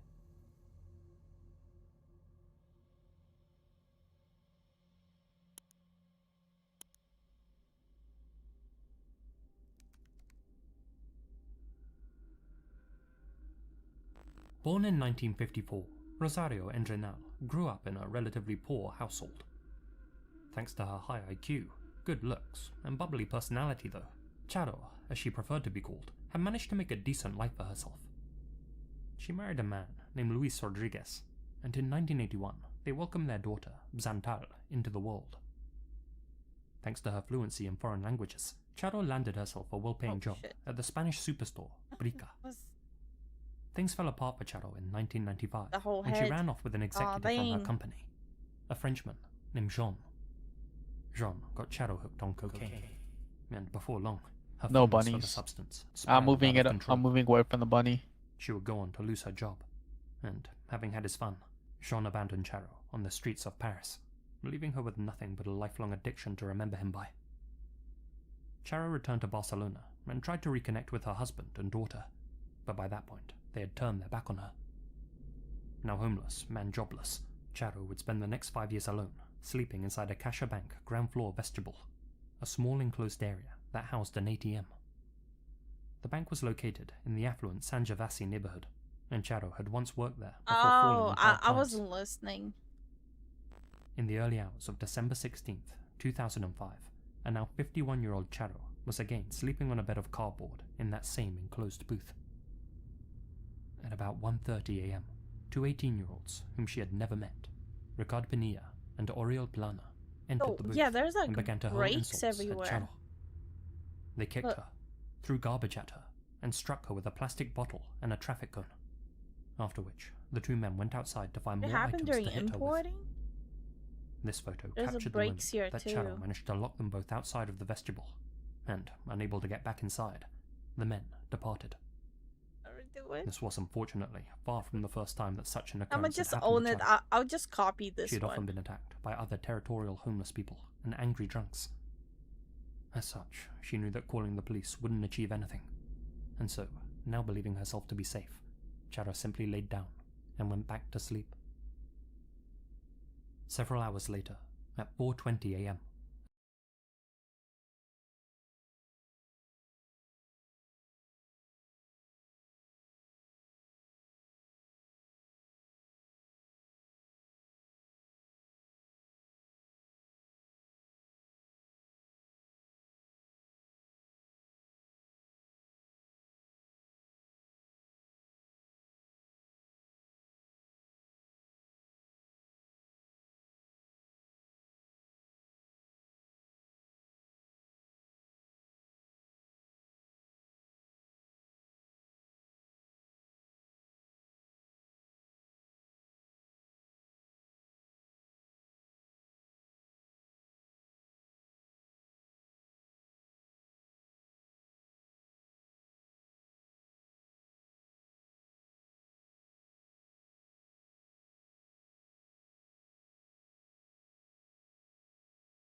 were quickly Literally identified and gear arrested. ratio.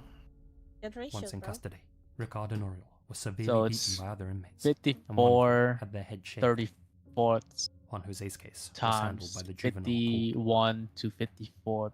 During their trial, Ricard and Oriol's defense team attempted to want me to downgrade their repeat it charge again? from Good murder ratio, bro. to manslaughter, Times claiming the fire was 35, started 60, accidentally. third, The jury thirds, saw through that, especially when the times prosecution revealed parentheses videos found 1, on Ricard's phone. parentheses Videos which showed the trio 111 attacking and divided by humiliating other homeless 39, parentheses, As would parentheses, come to multiplied light, by the three defendants 48, were ideologically opposed to homelessness, 42nd. but rather than try and help the less fortunate through charitable head- means, my head they cannot decided handle I'll they stop. wanted to simply wipe I'll them stop. from the streets of Spain. Look.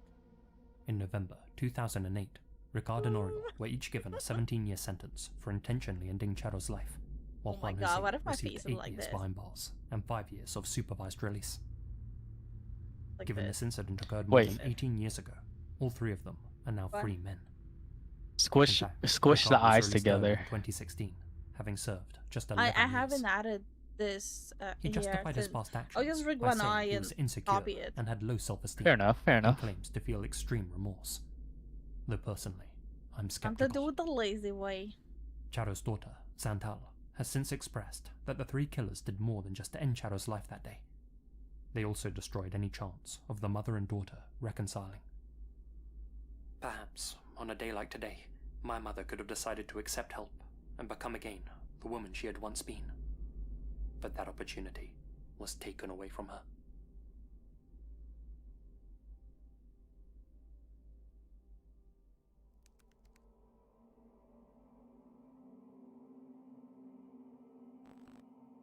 This is the last photo of Nirupama Prajapati, captured mere moments before her life came to an abrupt end. On January 3rd, 2021, Nirupama and her friends were picnicking near a scenic waterfall in India's Kanakund, otherwise known as the Grand Canyon of Odisha. After their meal, the group decided to walk towards the banks of the raging Ib River and take some pictures for their social media pages. Immediately after this image was taken, Nirupama turned her focus to capturing the perfect selfie along the Ib's rocky ledge. One of her companions filmed what happened next. A man, who also happened to be taking selfies beside the churning waters, lost his balance and inadvertently nudged Nirupama, causing her to lose her footing and tumble into the rapids. Oh, that sucks. The water was shallow, but incredibly strong, No, and though he Nirupama unintentionally managed to cling killed to the her. rocks briefly, she was soon overpowered by the current and swept downstream. Following a grueling Sucks. 24-hour search by the fire No. brigade and her loved ones, Nirupama's remains were located the following day in a stone crevice 400 meters downstream, wedged under a rock. She had been carried over the nearby waterfall.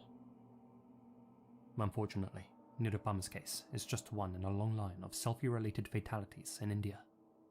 In recent years, tourists have fallen from great heights, been struck by cars and Yep. trains, and been mauled by wildlife, all while trying to snap the perfect selfie. In 2018, for instance, a man in the same state of Odisha was attacked by a wild bear after he tried to pose for a photo with it. A disturbing video later surfaced of an angry crowd beating the animal to death as punishment. In a separate incident, a Japanese tourist was trying to take a selfie at the Taj Mahal when he lost his footing and tumbled to his doom down a staircase. And those are but two examples. According to a study published by the Journal of Travel Medicine, there have been at least 379 selfie-related deaths over the past 13 years, far more than the 90 fatal encounters with sharks during that same time frame. Unfortunately, the pursuit of the perfect picture can cause some individuals to disregard safety precautions, God, I don't have that. prioritizing likes over their own lives. And of all the countries examined in the study, India had the most selfie-related deaths by far, accounting for 26.4% of the total, followed by the United States at 10.3%. As I'm a result, assuming the Grand Indian Canyon? government, as well as numerous other governments a around lot the of world, are now selfie beginning to deaths. take action against this growing epidemic by implementing no selfie zones, particularly in areas with steep drops But- and bodies of water. These measures are designed to encourage people yeah. to take in their surroundings and view life through their own eyes rather than through a phone screen. Not only so that they can enjoy a more authentic travel experience, but a safer one too. In essence, they're saying that it's better to live in the moment than to risk dying in it.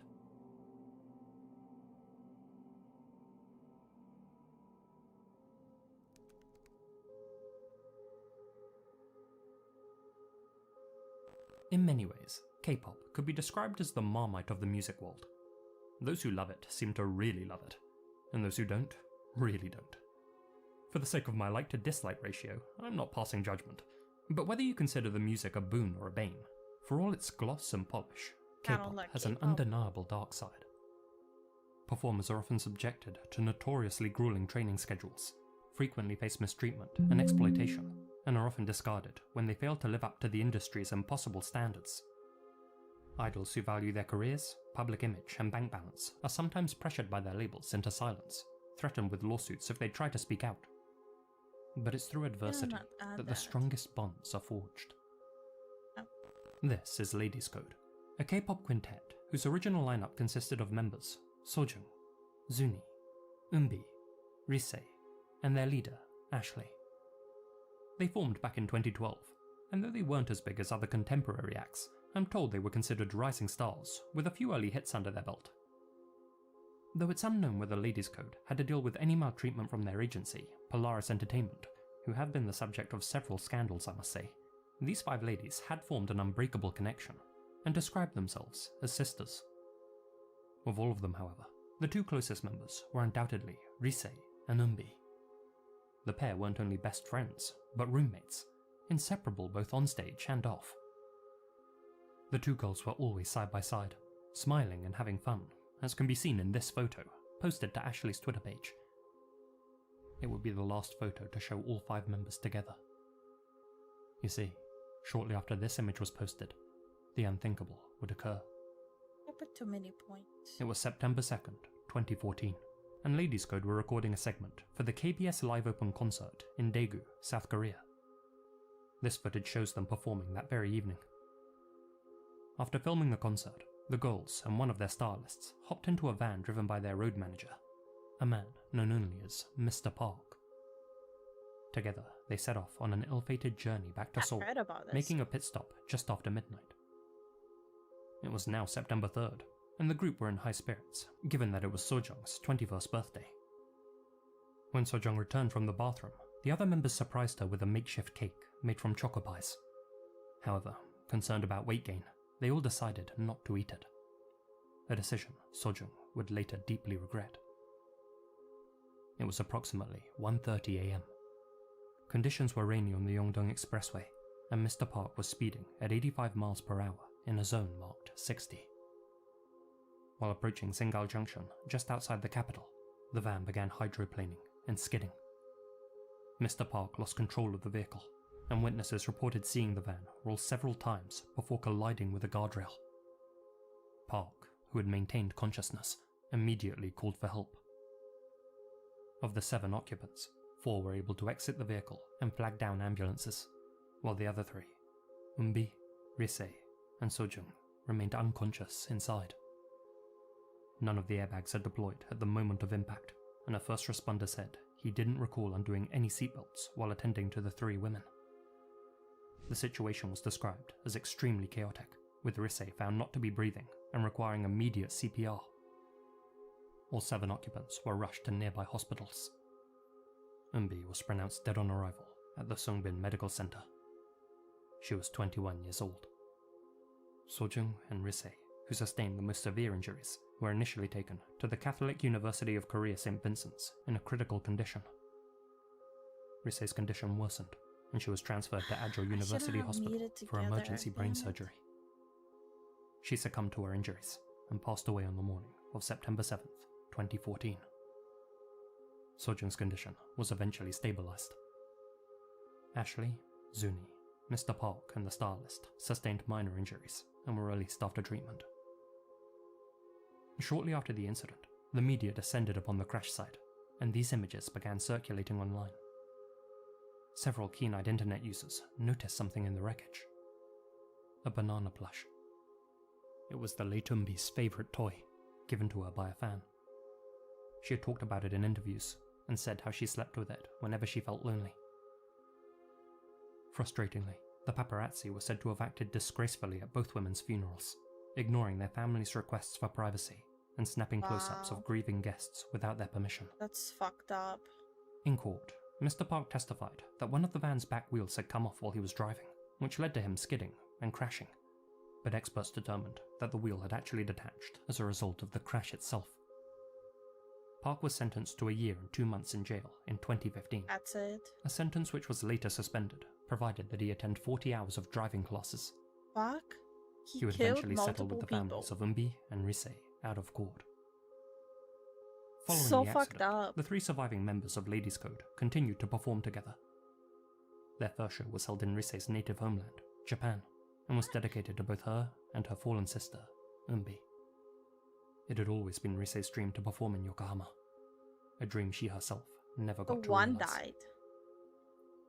Despite their fucked up. promising future, Ashley, Sojung, and Suni went on an indefinite hiatus following the expiration of their contract with Polaris, finding it too difficult to continue performing after what happened. Though the memory of that terrible night still lives on in their minds, so do thoughts of the good times. Times like this, when all 5 of them were together.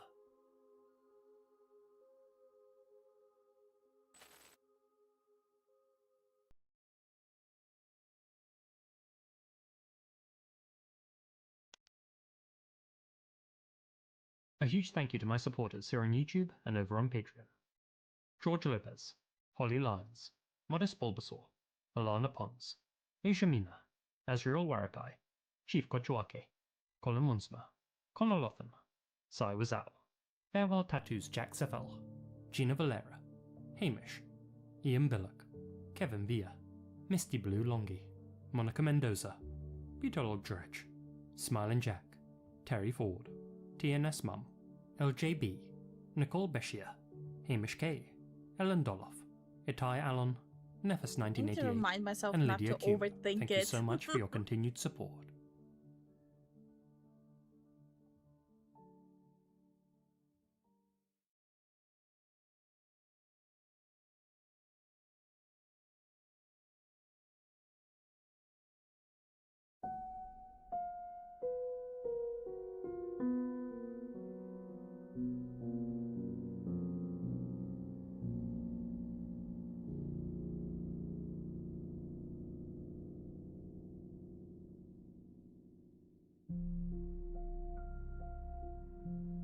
Taiwan, a densely populated country off the coast of China and one of my former homes, celebrated for her warm-hearted locals, delicious food, and for having one of the lowest crime rates in the world.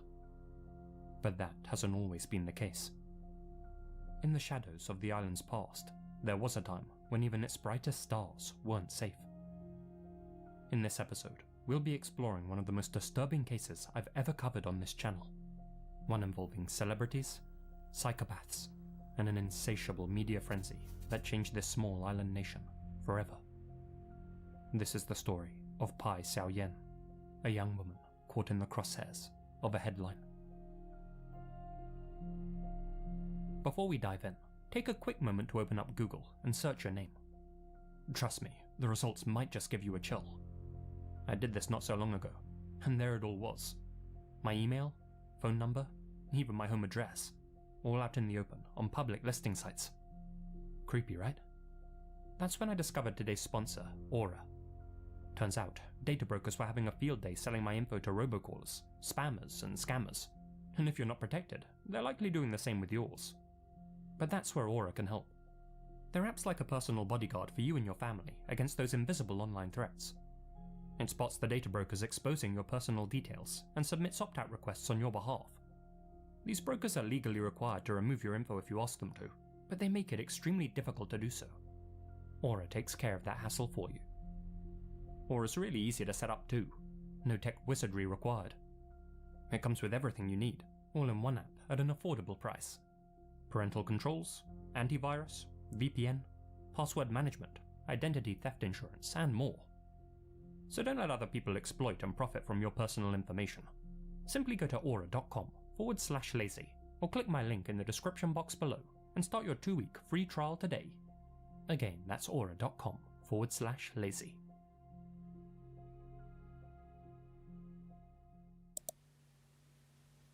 This is Pai Suihua, better known by her stage name, Bingbing, a successful singer, comic actress, and TV presenter, famous throughout her homeland of Taiwan.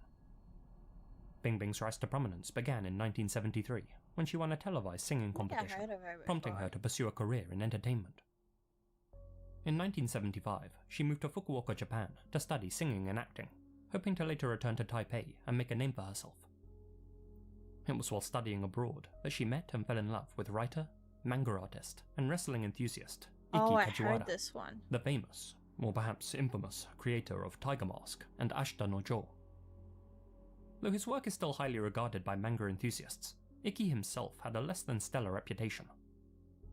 During his youth, he had been something of a delinquent, much more interested in fighting than studying. He carried much of that aggression with him into adulthood too, often taking it out on the women in his life. Bingbing did her best to look beyond Ikki's faults, and after a 3-year romance, the pair decided to marry. That following year, their daughter, Pai Xiaoyan, was born. You may have noticed that Xiaoyan kept her mother's maiden name, and that's because Bingbing divorced Ikki shortly after Xiaoyan was born. Not only had Ikki been sneaking around behind her back and having extramarital affairs, but he had also been taking his pent-up frustrations out on her, beating her whenever she dared to question his loyalty. Fed up with being mistreated, Bingbing took Xiaoyan and returned to Taipei as a single mother. Though Ikki would pass away from pancreatitis just a few short years after the split, Bingbing herself would go from strength to strength. Her studies in Japan had equipped her for a life of showbiz success, and she quickly became one of the most recognizable variety show hosts on Taiwanese TV, beloved for her quick wit and bantering style of chit-chat. For all my UK viewers, The Independent once described her as the Cilla Black of Taiwan, and as her daughter, Xiaoyan, got older, Bingbing had enough influence to land her small roles alongside her. Despite her mother's and late father's celebrity status, Xiaoyan matured into a remarkably down-to-earth young woman, and had what many described as a pure soul, lacking both her father's aggression and her mother's sometimes cynical worldview. She seemed to see the good in everyone, and always tried to assist others whenever she could, rushing over to help lost tourists with directions, for example. Bingbing had often cautioned her young daughter about helping strangers, worried about their true intentions. "You always think the worst of people, Mum," she'd reply.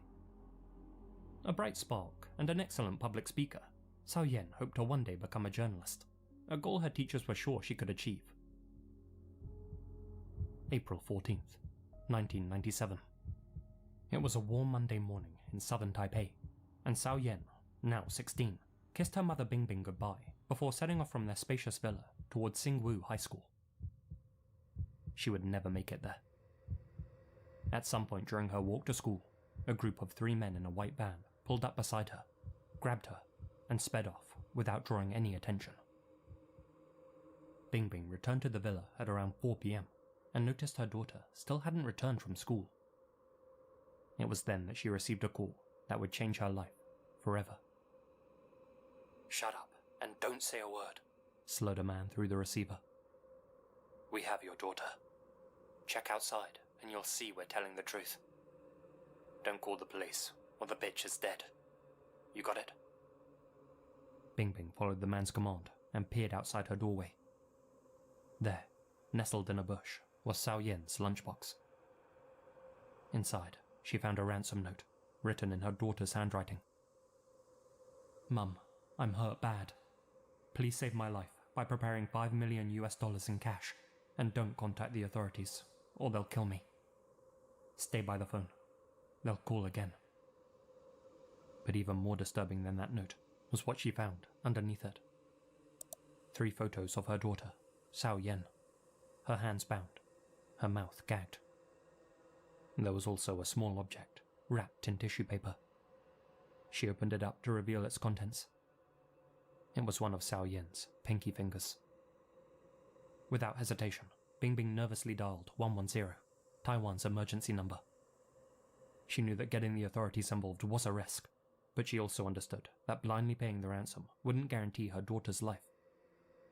The police should at least know how to handle the situation, and as long as they were discreet, the kidnappers needn't know that they were involved. Officers arrived at Bingbing's villa within the hour. It was imperative that at this early stage, the whole incident be kept under wraps to give Xiaoyan the best chance of survival. And yet, despite the police requesting a 12-day information blackout from the media, that next morning, news of Xiao Yan's capture made front-page headlines in two Taipei That shit newspapers, was fucked up. The Great News and the China Daily. The editors of both publications knew that reporting on the story would place Xiao Yan's life at risk. This is not the first time And yet, reporters fierce competition and rivalry between the two fucked up papers meant that neither was shit. willing to let the story pass by, out of fear the other may report on it first. Pai Bingbing was a household name at that point, so the story was bound to garner some huge ratings. They couldn't just allow their competition to steal the scoop. The authorities spent the equivalent of $12,000 trying to buy up every newspaper that reported on the incident, desperate to keep their involvement under wraps. But it was too little, too late.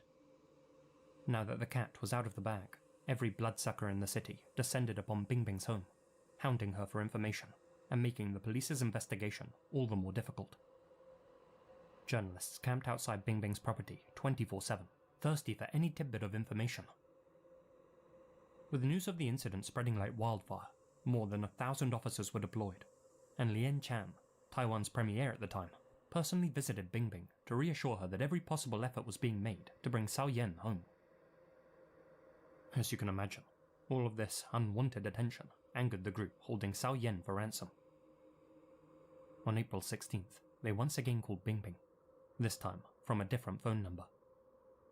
They asked if the money was ready. She responded, "Is my daughter still alive?" In the background, Bingbing could hear her daughter, Xiao Yan, reading off that day's news headlines, including the story of her own capture. Unfortunately, her captors hung up before detectives could trace where the call was coming from. On the morning of April 17th, the perps called for a third time from a third number, and once again asked if the money was ready. Bingbing confirmed it was. They hung up, ensuring that the call was short enough not to be traced. At 3:30 p.m, they called again, telling Bingbing where and when to meet them. Bingbing gathered up the $5 million, over $9 million in today's money, and 1 hour later, she set off to meet the bandits, closely followed by undercover detectives in a car disguised as a taxi. Frustratingly, these detectives weren't the only ones tailing Bingbing. Reporters and news helicopters followed close behind her as she attempted to drop off the ransom. This clued Xiao Yan's captors into the police's presence, and the exchange was aborted. The following day, they contacted Bingbing yet again and instructed her to drive around Taipei and await further instructions. No doubt they were keeping tabs on her as she drove, and noticed that with every turn she made, news vehicles tailgated her, desperate to broadcast the exchange fucked live. up. For obvious reasons, the kidnappers didn't agree to meet with Bingbing that evening. They wouldn't call her for 6 days. On April 23rd, a third handover was organised. Bingbing was to bring the money to a nearby stadium at 7 p.m, and this time she was to make sure that she wasn't followed. Unfortunately, that was completely outside of her control. Again, she was tailed by the news reporters, and again, the 3 bandits didn't show up. It began to feel as if a handover was impossible. By this point, the authorities had been able to link the multiple phone numbers being used by the captors to 3 men: Lin Chunsheng, Chen Qianxing, and Gao Tianmin, a trio with long criminal histories who had met while incarcerated together. They suspected that these 3 men were the ones behind Xiao Yan's disappearance, but still had no idea where they were hiding out. As if to taunt Bingbing, the 3 perps placed another call to her home phone number on April 24th. She answered it, but instead of the usual male voice, Bingbing heard the terrified cries of Xiao Yan. Stop it! I don't want to die. Mum, please save me. Bingbing tearfully listened to her daughter begging to be saved on the other end of the line. She had no idea her daughter was already dead. On April 28th, 2 weeks after she had been taken, Pai Xiaoyan's remains were discovered in a drainage ditch in Zhonggang Dabai, weighed down in the water by dumbbells. Her life had been ended around 10 days prior, while the ransom negotiations were still ongoing. After the second exchange had fallen through, a frustrated Lin, Chen, and Gao returned to the apartment where they were holding Xiao Yan. They beat her, and ended her life. They then continued to plan the exchange, using an impersonator, likely Chen's wife, to fake Xiao Yan's voice over the phone, giving the impression she was still alive. Xiao Yan's clothless body showed signs of mutilation, and her liver had been ruptured, though ultimately her COD was determined to be strangulation. The day after she was found, the China Times published a photograph of Xiao Yan's corpse on its front page, along with an arrow pointing to where her pinky finger had been chopped off. The headline read, "They tore up the check," meaning they killed their $5 million hostage. The newspaper ran this front page without regard for their readers, and without regard for Bingbing, who found a copy waiting for her inside her mailbox. That is so It's an messed image up. that remains burned into her mind to this very day. Bingbing laid her daughter to rest on Mother's Day, 1997. In the days and weeks that followed, journalists continued to call her up and ask for exclusive interviews. Given the media's relentless reporting on the Those case, journalists the general need to go public to began to prison. fear that Taiwan was no longer safe.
Were able to escape without being captured.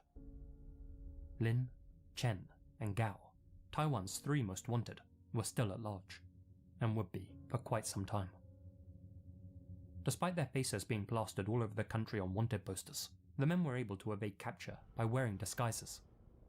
The slender Gao dressed as a woman, frequently donning a dress and makeup to avoid detection. During the next 4 months, the trio committed over 20 SAs, and even held various other high-profile figures for ransom. These deals were far more successful for the group, who received payment without any of their victims' family members contacting the authorities. Now well-funded, and facing investigators with minimal forensic knowledge, Lin, Chen, and Gao were able to live lavishly under the radar. But that all came to an end on August 19th, when the 3 fugitives were spotted by 2 foot patrol officers in a residential neighborhood at 11:50 AM. A brief exchange of gunfire ensued, during which Lim was hit 6 times. One of the officers, Sao Li Min, lost his life during the encounter. Though the other was gravely wounded, he did manage to track down Lin, who, with his back against the wall, decided to end his own existence rather than be taken alive. Reinforcements were promptly dispatched to the neighborhood, and over 800 officers conducted a comprehensive search of the area. Chen and Gao were nowhere to be found. They had successfully escaped for a second time. 1 down, 2 to go. After spending 2 further months on the run, on October 23rd, Gao and Chen went into a cosmetic clinic owned by one Dr. Fang. They held Fang, his wife, and a nurse at gunpoint, and forced them to perform face-altering plastic surgery. In East Asia, approximately 50% of people are born with double eyelids. That is, they have arch-shaped creases in their upper eyelids. Gao was born with such creases, but had the surgeon transform his eyes into monolids. "There," Dr. Fang muttered after completing Gao's What is surgery. this? "Now nobody will recognize you." Oh. Gao Fighting? admired his reflection in the mirror, and coldly Normal? replied, "You will." Wow. He and Chen then killed Dr. closed. Fang and his wife, Post. the nurse, It, and then ended I her should life have too made the before eyeshadow fleeing on the a scene. separate layer though. Now confident that he wouldn't be recognized out in But public, it looks Gao okay, began letting right? his guard down. Okay. He visited a massage parlor in downtown Taipei, but contrary to his expectations, one astute officer thought that he looked familiar and called for reinforcements. Backup swiftly arrived, and hundreds of policemen combed through the building that Gao was seen to have entered. They backed the killer into a corner, and, unable to escape, Gao put a round through his own brain. The following day, the United Evening News and the China Times Express featured front-page, close-up color photos of Gao's head in full detail. 2 down, 1 to go. The media continued to report on the case as if it were a blockbuster movie, plastering Chen's face on every newspaper and TV broadcast, all the while releasing more and more gruesome details about Cao Yan's brutal slaying. Up until that point, Chen had been enjoying his notoriety, even telling the women that he SA'd who he was just to see their reaction. But with his 2 accomplices now gone, and fearing that the fuzz were hot on his heels, our last man standing began to fear for his life. And to try and bargain his way out of things, he decided to do something drastic. On November 18th, Chen broke into the home of the South African military attaché, Colonel McGill Alexander. With guns akimbo, he held McGill and his family hostage. Chen instructed Melanie, one of McGill's daughters, to call CNN and explain the situation. Within an hour, both the authorities and countless news teams surrounded the house. Every TV station sent crews to the scene for virtually continuous on-the-spot reporting. The media collectively monopolized the only available communication channel with the mentally and emotionally unstable Chen, with little regard for the safety of the Alexander family. Since negotiators were unable to get a direct line of communication with Chen, much of their dialogue was conducted through open windows. Chen yelled at officers to stay back, and, in response, the officers taunted him, prompting Chen to open fire while using Melanie as a human shield. McGill managed to convince Chen to release his daughter and use him as the shield instead. The officers seized this opportunity to enter the home via the garage, catching Chen by surprise and prompting him to fire recklessly towards them. One of his shots went through Melanie's wrist and into her back, lodging between 2 arteries in her pelvis. Her father, McGill, was struck in the leg. The officers were forced to retreat. Shortly after this failed siege, Chen spoke over the phone with a news anchor and stated that he would free the hostages if Frank Se, a prominent politician and future premier, personally came into the house and negotiated for the release of Chen's wife and brother-in-law, both then serving sentences of 12 years and life respectively for their involvement in Cao Yan's slaying. This call was broadcast live on TV. 好说。是哪里来？当初您逃亡的费用是哪里来的？枪这个问题是不能讲的啦。怎么说？啊？枪怎么可以讲呢？对不对？是。做人还是要有一点道义嘛。对不对？那在过去一段时间，您逃亡的过程当中， Just reopen it. 您是怎么过日子？您可不可以告诉我？ Frank arrived at 9 p.m. that same night. At 10 p.m., he entered the house. Frank quickly established a rapport with Chen and convinced him to release McGill and Melanie so that they could receive medical treatment. There were so many news vans and reporters outside the house that ambulances had trouble reaching the scene, and cameras were shoved into McGill's face as he was escorted out of the house. When McGill himself shouted at camera operators to back off so that his daughter could get to an ambulance, they had the audacity to get angry with him. It's not happening. The fuck?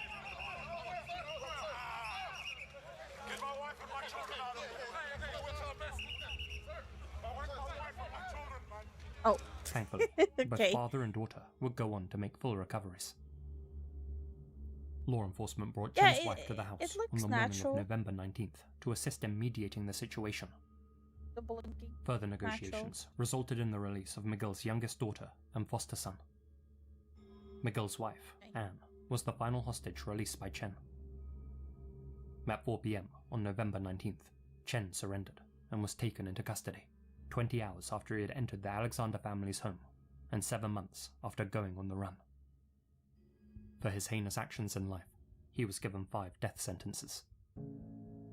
Behind bars, Chen would go on to become a pious man, stating that while he held the Alexander family captive, he noticed them praying and admired their resolve.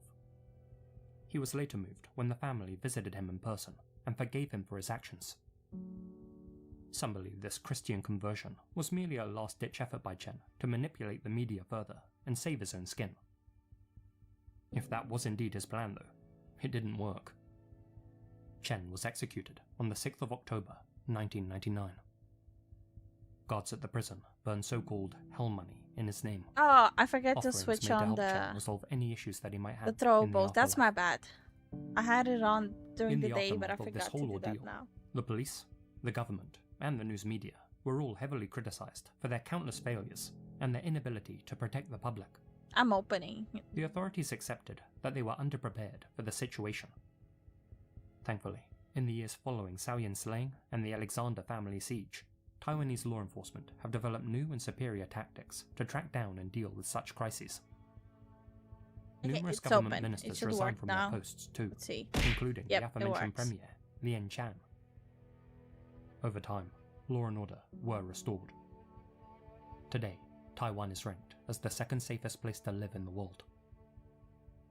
Demonstrators also condemned what they called the 8 black-hearted media Yeah, Victor, outlets should have known who, better, in bro. their minds, were responsible for Pai Saoyan's demise.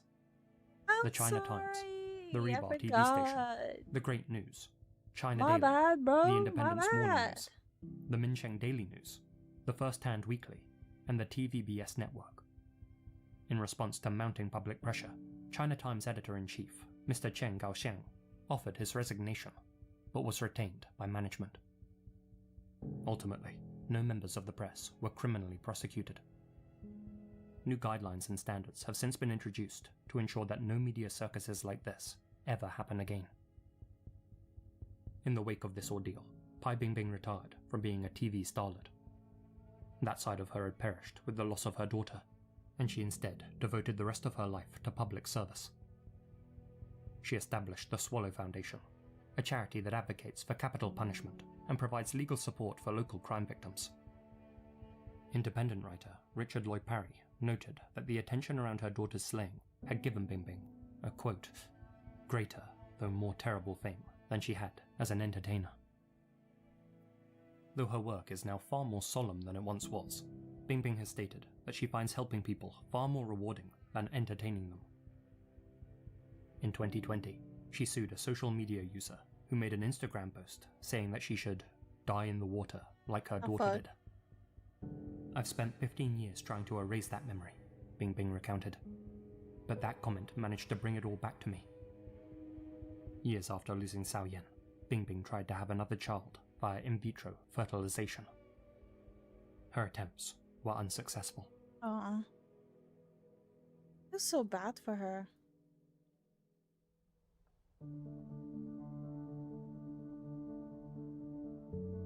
A huge thank you to my supporters here on YouTube and over on Patreon. Cass, George Lopez, Oh my god, I Holly was Lawrence, reading it on the left Modest eye. Bulbasaur, Smilin' Jack, Alana Pons, Asia Mina, Azrael Warakai, Chief Kochuake, Colin Monsma, Connor I Lockwood, was reading it Sai on the Wazam, wrong eye. Farewell Tattoos Jack Savell, Gina Valera, Hamish, That's not good. Ian Billock, Infamous Sempapi, Jordan Pree, Monica Mendoza, Peter Logdrage, TNS Mum, Ellen Doloff, Itai Alon, Nephus 1988, and Lydia Cumo. Thank you so much for your continued support.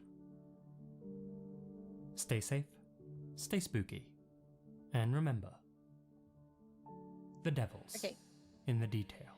I switched it around. It's fine now. I learned something, so I can switch things now.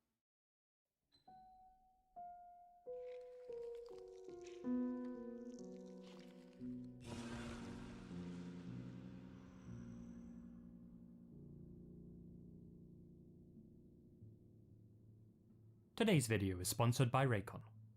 I've really been trying to stick to my fitness goals this year, going out for a run near most every day. Finding the motivation can be hard, but thankfully, I have the perfect partners to help me reach my goals. Raycon's Everyday Earbuds. Raycons offer amazing quality audio at half the price of other premium audio brands. Sponsored by And for Raycon my so money, much. they're the best exercise buddies on the market. Not just because they have a massive 8 hours of playtime and a 32-hour battery life.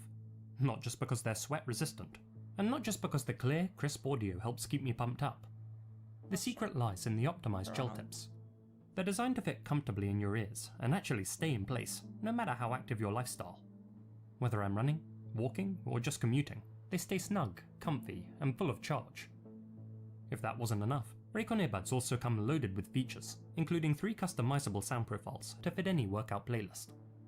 I've been jogging using balance sound while listening to the Cowboy Bebop OST, and with a simple tap, I can seamlessly switch between noise isolation mode when I'm at the gym and awareness mode when I want to hear what's happening around me. So help support the channel and get an awesome pair of earbuds in the process. Click the link in the description box or go to buyraycon.com/masquerade to get 20% off your Raycon purchase, plus free shipping.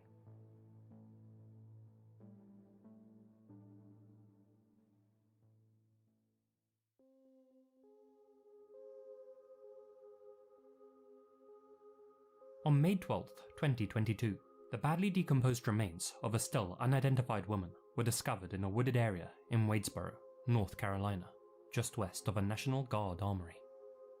The deceased, a scantily clad white female estimated to have been between 20 and 40 years of age, couldn't be linked to any missing persons reports in the area. In lieu of her real name, whatever that may be, she was given the moniker Anson County Jane Doe. She was estimated to have perished at some point in 2021. Unusually, at the time of her demise, the only clothing that the woman was wearing was a black Secret Treasures bra and a pair of leggings. Her cause of death has never been officially announced. While attempting to identify the woman, the most compelling and easily the most disturbing lead the authorities came upon were several images captured by a trail cam close to where the doe's remains were found. The cam had been installed in a hunting zone near the armory to monitor a deer feeder. But instead of deer, it captured these. Fuck. Images of an unknown woman wearing the same clothes as found on the doe's body, stumbling through the woodland on August 22nd, 2021. What? She was first recorded that night at 1:33 AM, entering the frame on the right. In the next image, captured a second later as the clock struck 1:34, she isn't visible at all, suggesting that she was running at the time. She later appeared again at 4:30 and 4:31 AM, this time hobbling in the opposite direction and using a large stick to support herself. This woman is strongly believed to be the Anson County Jane Doe, and though they didn't know why this lone female was wandering through the dense forest in the middle of the night, detectives now at least had a face to work with. Forensic investigators analysed the images, but weren't able to draw many conclusions. It appeared as if the woman's leggings were wet above her knees, as was the lower half of her stick. That suggested that she had crossed a body of water, likely Culpeper Creek. She had perhaps slipped and hurt herself while doing so, hence the walking stick. Some theorize that she was suffering from a mental breakdown, but others have suggested an even darker possibility, that she was being held somewhere remote against her will, and, with no time to get dressed, she had seized an opportunity to escape. Proponents of that theory believe that she ultimately met her end at the hands of her captor, who had somehow managed to track her down. Whatever did become of this woman, it's truly chilling to look over these images and imagine what her final hours must have been like, wandering alone through the woods, lost in unending blackness.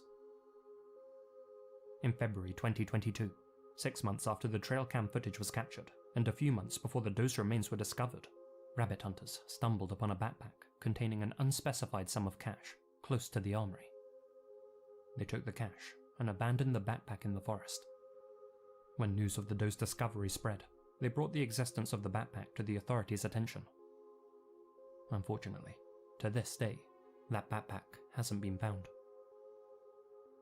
Despite providing relatively clear images of the doe's face, the trail cam footage didn't result in any new leads. At least, none that the authorities have publicly announced.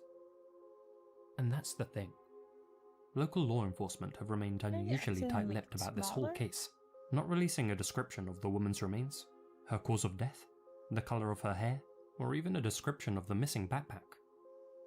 No major news outlets have reported on the story either, and it feels to many as if little's being done to solve this case. As one anonymous local resident put it, "I sure hope I never go missing in Anson County."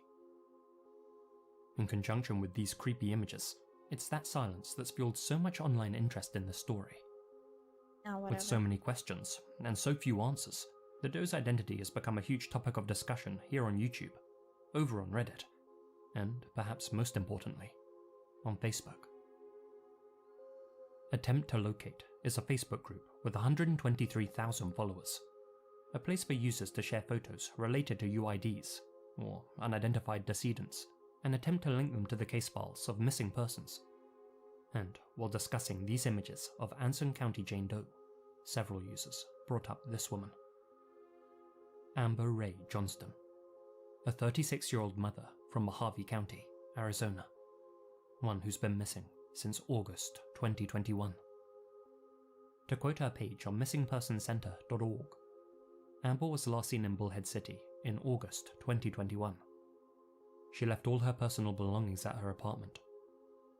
Her boyfriend left around that same time and went to Myrtle Beach, South Carolina, and Amber was supposed to take a bus to Myrtle Beach on August 16th and meet him there. In her last Facebook post on August 19th, she streamed live from a bus before getting off at Winston-Salem. She hasn't been heard from since, and it's not clear whether she arrived in Myrtle Beach or not.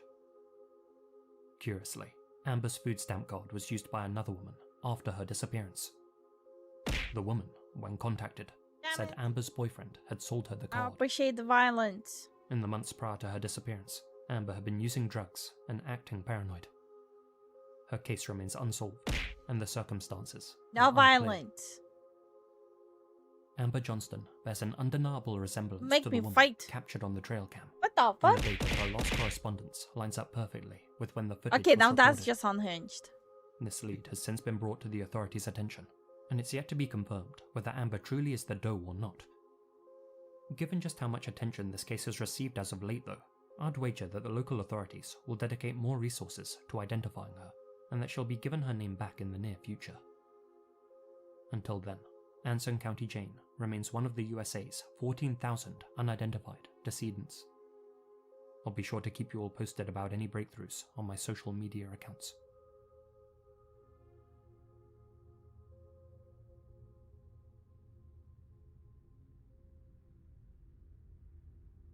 This is the last known photo of Snahanshu Sharma, a smart and cheerful 8-year-old boy from Hooghly, West Bengal.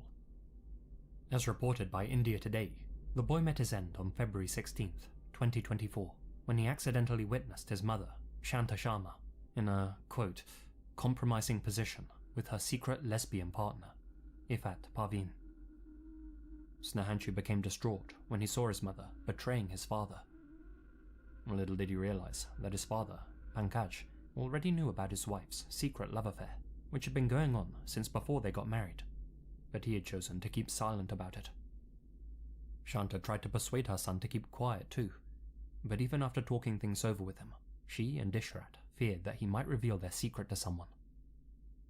Although lesbian relationships are legal in India, in certain areas they're considered extremely taboo and socially They unacceptable. were not legal. Terrified of a social Not that long backlash that ago. could ruin their lives, both Shanta and Ifat did the unthinkable. Together, they pinned Snahanshu down, stabbed him several times with a vegetable knife The so fuck? forcefully that the blade bent, and struck him in the head with an iron rod and a stone idol. They did all this while the boy's father, Pankaj, was at work, and when the only witness at the home That's was so the family fucked up. dog, Why would you Shadow. kill your own son?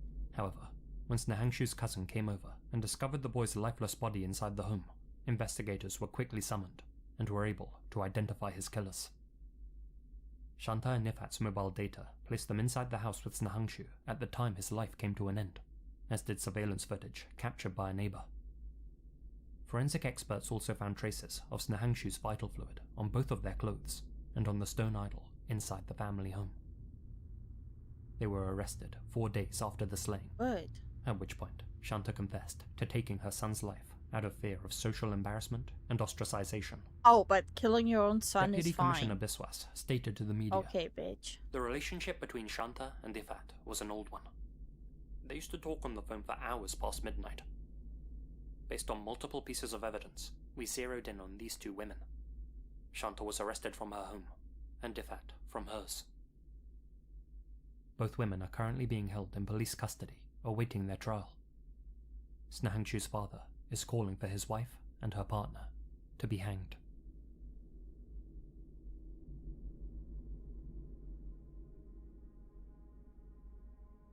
On September 20th, 2022, Emma Brown, age 12, was firing guns with her father, Daniel Brown, at their home in Poolville, Texas.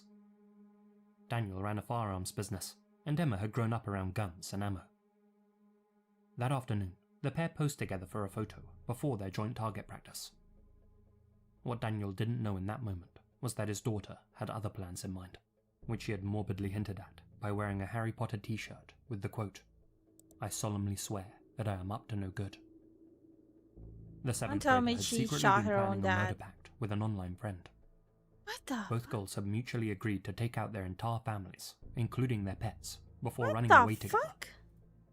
According to chat logs, Emma planned to steal her parents' car, pick up her accomplice, and drive 230 miles to Georgia. Shortly after this image was taken, Emma intentionally fired a shot into her father's abdomen. After incapacitating her father, Emma took off down the driveway and walked about 100 yards down the road.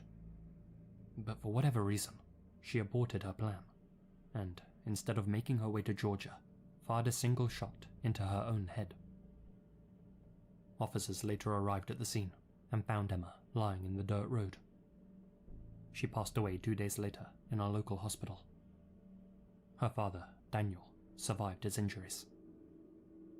Emma's partner in crime, who also happened to be a 7th grader, was picked up by the authorities at her home in Lufkin and was charged with conspiracy to commit murder. Thankfully, she had either backed out of their mutual pact or never intended to go through with the plan in the first place, as her family were unharmed. She was fully prosecuted and sentenced in Okay, March any more studying? My 2023. brain's gonna explode. Neither her name Hi. nor her sentence have been revealed to the public due to her age, and it's unclear how she and Emma had met, or why they both intended to eliminate their families and run off together.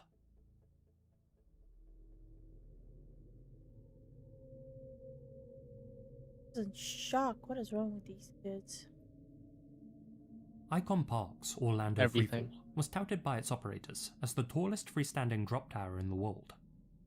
The attraction lifted riders in a gondola 430 feet above the ground, before inclining the seats forward 30 degrees and plunging them into a freefall, breaking 100 feet above the ground. Riders were only meant to experience a 4G thrill, a mild stomach upset, and a few laughs. But on March 24th, 2022, things ended very That differently. is so much for one harder park to guest. rank. Tyree Sampson was just You get 14 used to it. when he fell to And his then it's gonna be demise from amazing. the Orlando Freefall drop tower.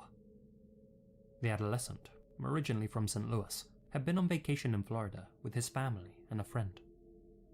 When he and his buddy made it to the front of the line for the drop tower, staff were immediately concerned with the boy's size.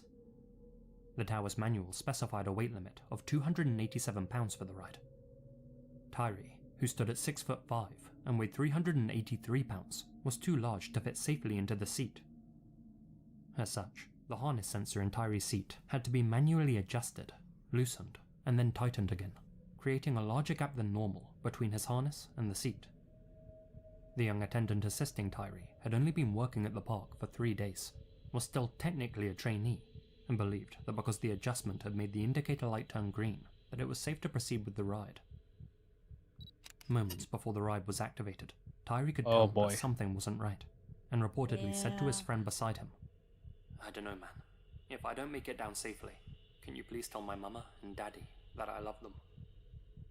This photo shows Tyree seconds before the gondola began to rise. His shoulder bar was noticeably looser than his fellow riders. After the ride reached its target height of 430 feet, Tyree began to panic, realizing that he wasn't properly secured. But by that point, it was too late. The ride went into freefall. The brakes applied, and because of the G-force, Tyree was effectively sucked through the gap in his harness and hurtled to the concrete, smashing into the ground kid. head first. Yeah. He died He knew shortly something was after wrong. impact. Video footage of this incident exists, but for obvious reasons, I don't recommend seeking it out. I The actually visuals, seen it in the and in news. particular, the sound, Oh are my absolutely god. soul-crushing. I still don't understand why Even they worse, published that when viewing video. it, it's apparent So that morbid. nobody immediately helped the boy, and Yeah, I park never employees understood can be why heard people do trying that. to pass the blame. A lawsuit filed by Tyree's family claimed that there were no visible weight limits or scales at the ride location. After learning the details of what happened, I can't help but wonder, why wasn't he turned away? Said Tyree's mother. That's a good He'd been question. refused on other rides. Yeah. So why not this one? I understand he's a child. He insisted on riding with his friend. I get that. But as an adult, or a ride attendant, that decision should have been made. His feelings might have been hurt, but he would still be here with me. His family filed a wrongful death suit against the owners of the amusement park and settled for an undisclosed amount. The ride I has wanna since have been settled. dismantled. Mm-hmm. On July 6th, 2023, 2 students disappeared from India's northeastern state of Manipur. Hijam this Linthon Gambi, thing. a 17-year-old Métis Hindu, had been attending tutorials that morning Sad story. and was later captured on CCTV riding on a motorbike with her friend, Fijam Himanjith, aged 20. When both youngsters failed to return home that evening, their families reported them missing. For over 2 months, their whereabouts and well-being remained a mystery. Both sets of parents clung on to hope that their children would be found alive and well. That is, until late September, when this photo went viral on social media. The image shows both missing students seated together in an outdoor wooded area. Linthon Gambi wears a mask and looks directly at the camera with a scared expression, while Himanjith's gaze is averted and empty. 2 armed individuals, their captors, can be observed in the background. Members of the rival Kuki That's Christian community fucked up. who had forced the 2 students into one of their trucks at gunpoint. In May of 2023, violence had erupted between the Métis people, who make up the majority of those living in the Yamphal Valley region of Manipur, and the Kukizo tribal community, who called the surrounding hills home. The Kuki people have long complained about feeling marginalized and persecuted by the Métis, who hold more sway with the state That's one government. of the and only tensions came to a places boiling I point decided when the Métis not to demanded visit. official tribal status, Where is it? which would allow them to India. buy land and settle Oh. in predominantly Kuki areas. To date, approximately 200 people have been killed during the conflict, more than 1,000 injured, 60,000 displaced, and countless women essayed and publicly humiliated. It's safe to say that atrocities have been committed by both sides. Now, I'm by no means an expert, but from my understanding, the Kukis have a legitimate grievance with how the state government favours Métis people. However, in this case, Kuki militants seem to have taken their frustrations out on 2 innocent young people and decided to make an example out of them. By the time this image had surfaced online, the conflict had become so inflamed that curfews and internet blackouts were ordered. Another blackout was issued after it was posted too, leading many to hope that peaceful negotiations may result in Linthon Gambi and Himanjith's safe release. But when normal internet services returned on September 25th, a second picture began circulating online. One that showed the bodies of the 2 students lying in a pit. They were wearing the same clothes as seen in this image, and it's believed that they fucked were up. executed mere moments after it was taken, likely as revenge against the Métis. Hijam Shantikumar, Linthon Gambi's uncle, revealed that these images had broken the poor girl's mother. She's devastated and faints every few minutes, he stated. She had been anxiously awaiting any news of her daughter's safety, of her return. We had to show her the images to accept that she will never return. Never. The government has utterly failed. There is no governance here. For the past 3 months, they've suspended the internet. Without internet, we'd have never learned about their deaths. During a protest held in Yamphal, thousands of students rallied to demand justice for Linthon Gambi and Himanjith. At least 45 protesters sustained injuries following clashes with the authorities, who deployed tear gas and fired rubber What the pellets. fuck, bro? I want to assure the people that both the state and central government are closely collaborating to apprehend the culprits, Chief Minister Singh stated on Twitter. On October 1st, 2023, 4 adults were arrested in connection with the slaying of the students. 2 men, Palminlin Haukip and Smolsom Haukip, and 2 women, Lingnajong Baitakuki and Tinaling Hintang. This is one If of those found things I guilty, don't they'll understand. face As the a death woman, penalty how for taking can the you lives of do 2 that young, to a innocent child? students caught up in the crossfire of a conflict I that they just didn't don't start, get it. that they didn't participate in, and that they didn't ask Horrible for. people.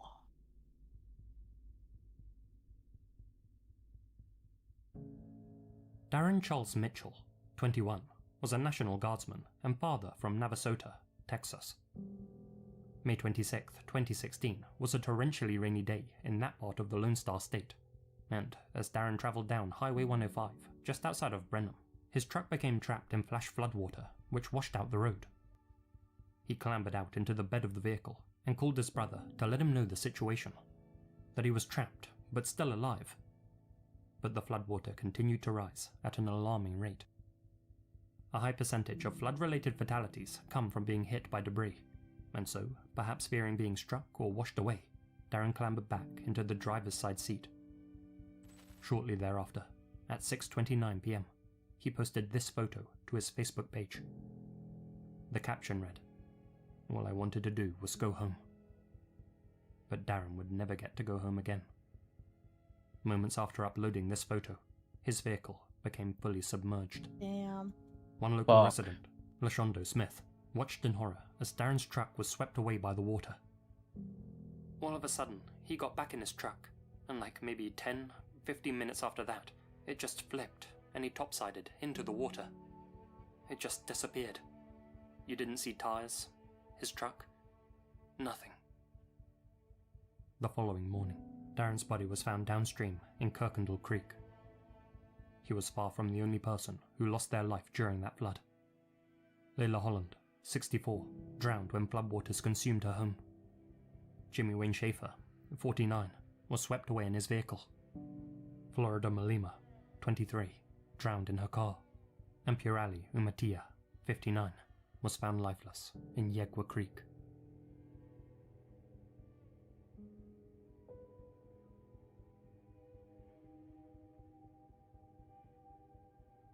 On October 22nd, 1999, 60-year-old Santa Barbara resident Jan Davis attempted a base jump from El Capitan in Yosemite Park. Davis's jump was part of an organized civil act of disobedience, protesting new regulations which made base jumping illegal in Yosemite without a permit. By leaping from El Capitan, the group hoped to prove a simple point: that base jumping was completely safe and that it shouldn't be outlawed. They proved the The opposite. protest was organized in reaction to the drowning death of fellow jumper Frank Gambale III on June 9th. Frank had successfully parachuted. So someone died, and there was a new law of not doing it, and they're like, let's protest by doing it, even though someone died doing it. No, they protested that it's safe, and then the person that's protesting it's safe probably passed away because they jumped down, Okay. saying that it's from El safe. Alright. But drowned in the river below while attempting to escape from rangers, once who were staking out the mountain to catch jumpers breaking the new regulation. Jan was the fourth of 5 jumpers who had gathered at the top of El Cap to attempt the jump. The first 3 successfully executed their jumps and received cheers from the 150 or so onlookers at ground level. These jumpers were subsequently taken into custody by rangers stationed at the bottom of the mountain. But they all anticipated this. Jan herself had even dressed in an inmate's outfit, mocking what she considered a ridiculous regulation. At approximately 1:20 p.m, it was her turn to step up to the plate. An experienced jumper who had performed stunts in movies like Waterworld and Congo, Jan showed no signs of fear as she shimmied up to the edge of El Cap. One of her fellow protesters gave her a 10-second countdown, and with the shout of 3, 2, 1, see ya ringing in her ears, Daredevil Jan flung herself over the edge of the 3,200-foot mountain. Initially, all appeared well, but onlookers grew concerned when she didn't deploy her chute at the recommended altitude. "Pull, woman," muttered the cameraman as he watched her falling towards the rocks below at full speed. "Dude, she's got problems, man," he said a few seconds later. Jan fell for over 15 seconds before striking the talus slope at the cliff's base. She died on impact. Investigators later found out that Jan was jumping with borrowed gear, fearing that the rangers would confiscate hers upon her arrest. Trouble was, Jan usually pulled the cord on her back. On the borrowed jumpsuit, the cord was on her leg. This likely led to confusion mid-jump, and unfortunately spelt her doom. Base jumpers argue that by prohibiting the activity, rangers are forcing hobbyists to take unnecessary risks, such as jumping in low light and using older gear that they don't mind being confiscated. But rangers argue that the community's readiness to break their own rules is exactly why base jumping can't be allowed. And, ironically, Victor? Jan's protest jump served to highlight their point. Dumbass. What the fuck? Although base jumping Damn, is still bro. banned in Yosemite to this Chill. day, Victor hang gliding chose is permitted 1 day a violence. week from Glacier Point.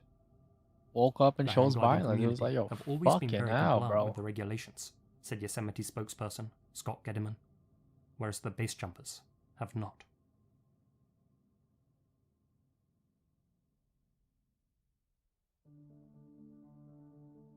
If you enjoyed the video and you'd like to see more, make sure to subscribe and hit the bell icon so you don't miss any future uploads. Before we end, a huge thank you to my supporters here on YouTube and over on Patreon, especially my biggest supporters: George Lopez, Holly Lyons, I Modest would have at Bulbasaur, least checked the Alana gear. Pons, Yeah, it's Asia something Mina, like this. Azrael Like, Warakai, Chief Kochuake, it's not a Colin Monsma, Connor Lothan, no a small Cyrus thing that they're Farewell doing. Tattoos, Jack Seffel, Yeah, you Gina gotta be Valera, triple checking, Hamish, quadruple Berg, checking every Kevin time. Bia, Monica Mendoza, Peter Olgerach, Because at the end of the day, you need DNS to Mum, think about the Hamish K, people you're leaving Alan behind. Doloff, If you Itai don't care Allen, about your own Nefis safety, you 1988, have to and consider Lydia how Cuno. people Thank you all around so you much would for your feel. continued support. Yeah.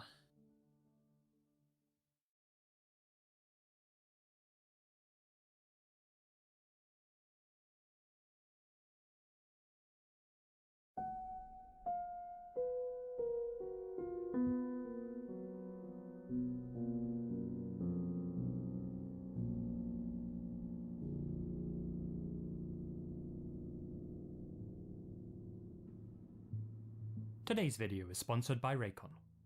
2024 has arrived, and a new year brings new goals. Personally, mine's to get back in shape, and thankfully, I have the perfect buds to keep me motivated. Raycon's everyday earbuds. I swear my to compact God, and crystal clear he's audio like companions that sponsored look, by feel, Raycon and so sound much. better than ever. Like I feel like I'm When it comes to sponsored by training, it. there's no better I option. do it so Raycon's much. optimized gel tips ensure a Raycon's snug inner good. fit that stays put, no I'm matter not how active your arguing lifestyle. it, but And trust me, these then things again, don't budge, I and they cannot remain use comfortable earbuds, even after so extended usage. And speaking of which, they come with an impressive 8 hours of playtime and Well, what do a I 32-hour know? battery life. They're loaded with features too, I can only including use 3 headset. customizable sound profiles, which elevate any workout Thatch. playlist. If I'm out listening to Outcast, I'll use bass sound. If I'm feeling more Black Sabbath, I'll swap over to Balance Sound. And for my history podcast, I use Pure Sound. Want to hear what's going on around you? With a simple tap, you can seamlessly switch between noise isolation mode and awareness mode.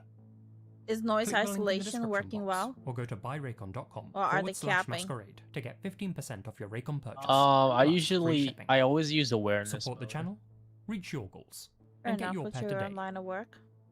Yeah.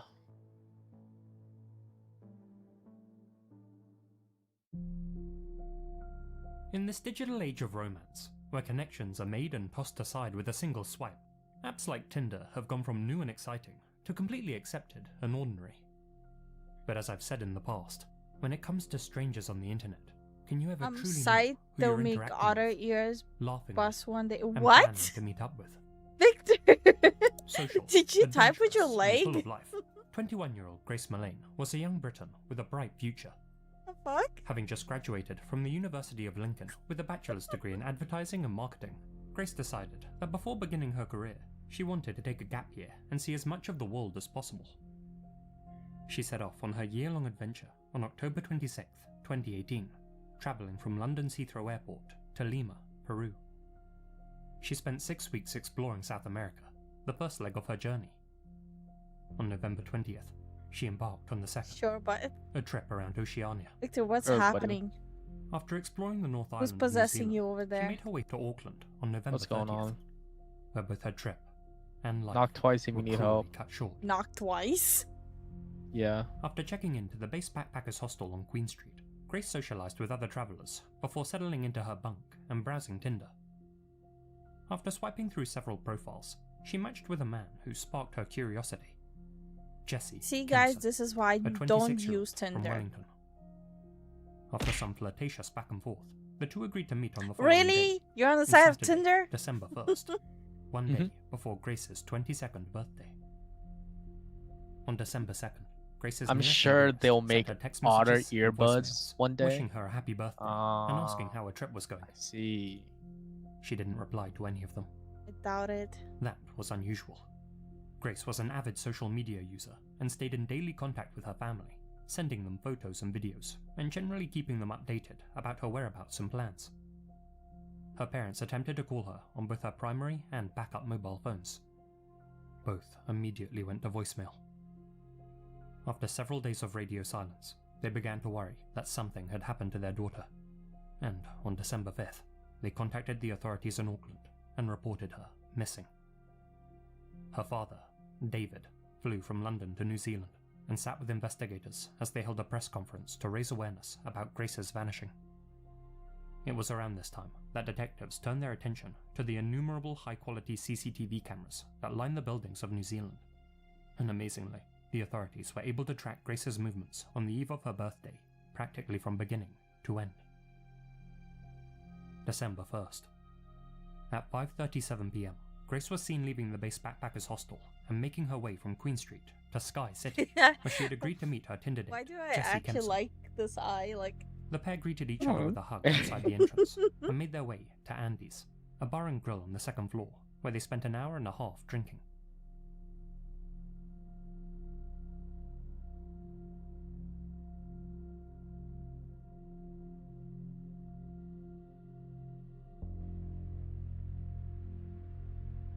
From Andy's, Grace and Jessie made their way to the Mexican Cafe, another bar and restaurant in Sky City.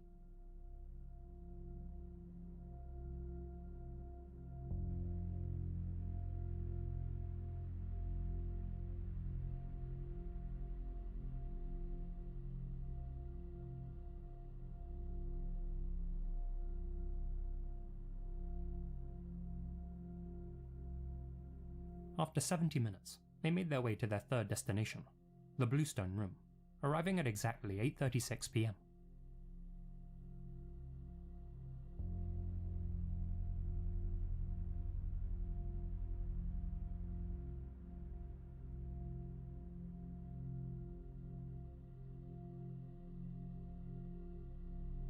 When Jessie got up to use the bathroom, Grace sent her final text message to a close friend back in the UK. "I click with him so well." At one point, when Grace left the table, Jessie was Sadly, I found know this rifling story. through her bag. Oh no. With things becoming increasingly intimate, the pair decided to go back to Jessie's hotel, where he lived full time. They arrived at the City Life Hotel at 9:40 PM, entered the elevator, and stepped It's out like, onto the third I'm floor. sitting in like expecting a This is happy the ending lost from footage these of stories. Grace Like, Millane, I alive. forgot what channel I'm watching. Yeah. These are not happy times.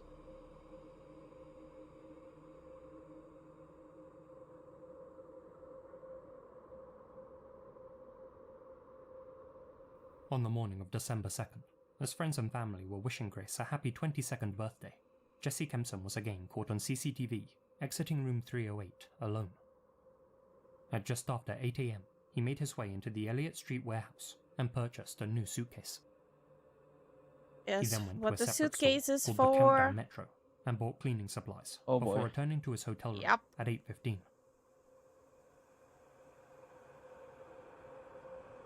After placing the newly purchased Yeah, items don't use inside, Tinder, he people. again made his way down to the lobby, caught a taxi driven by one Surinder Kumar, and went to Apex Car Hire to rent a red Toyota hatchback.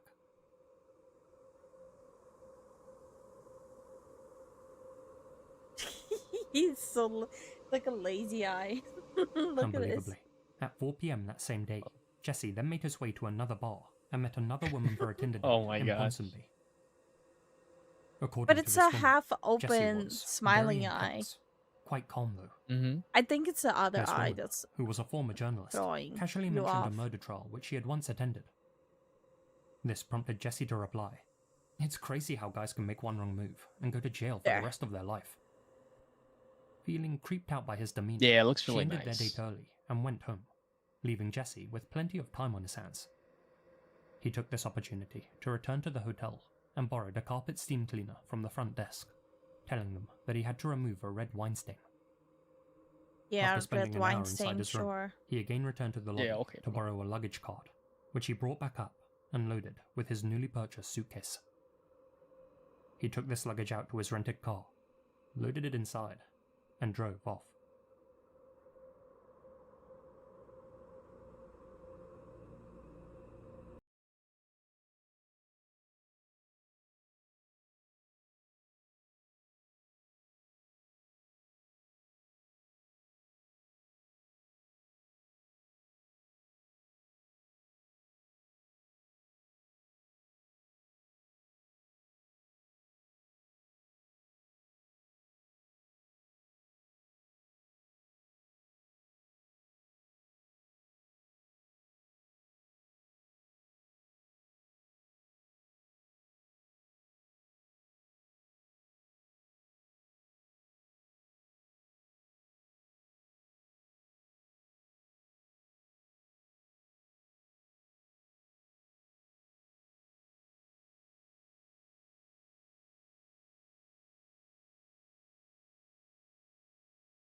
But not He's before being seen stupid. himself.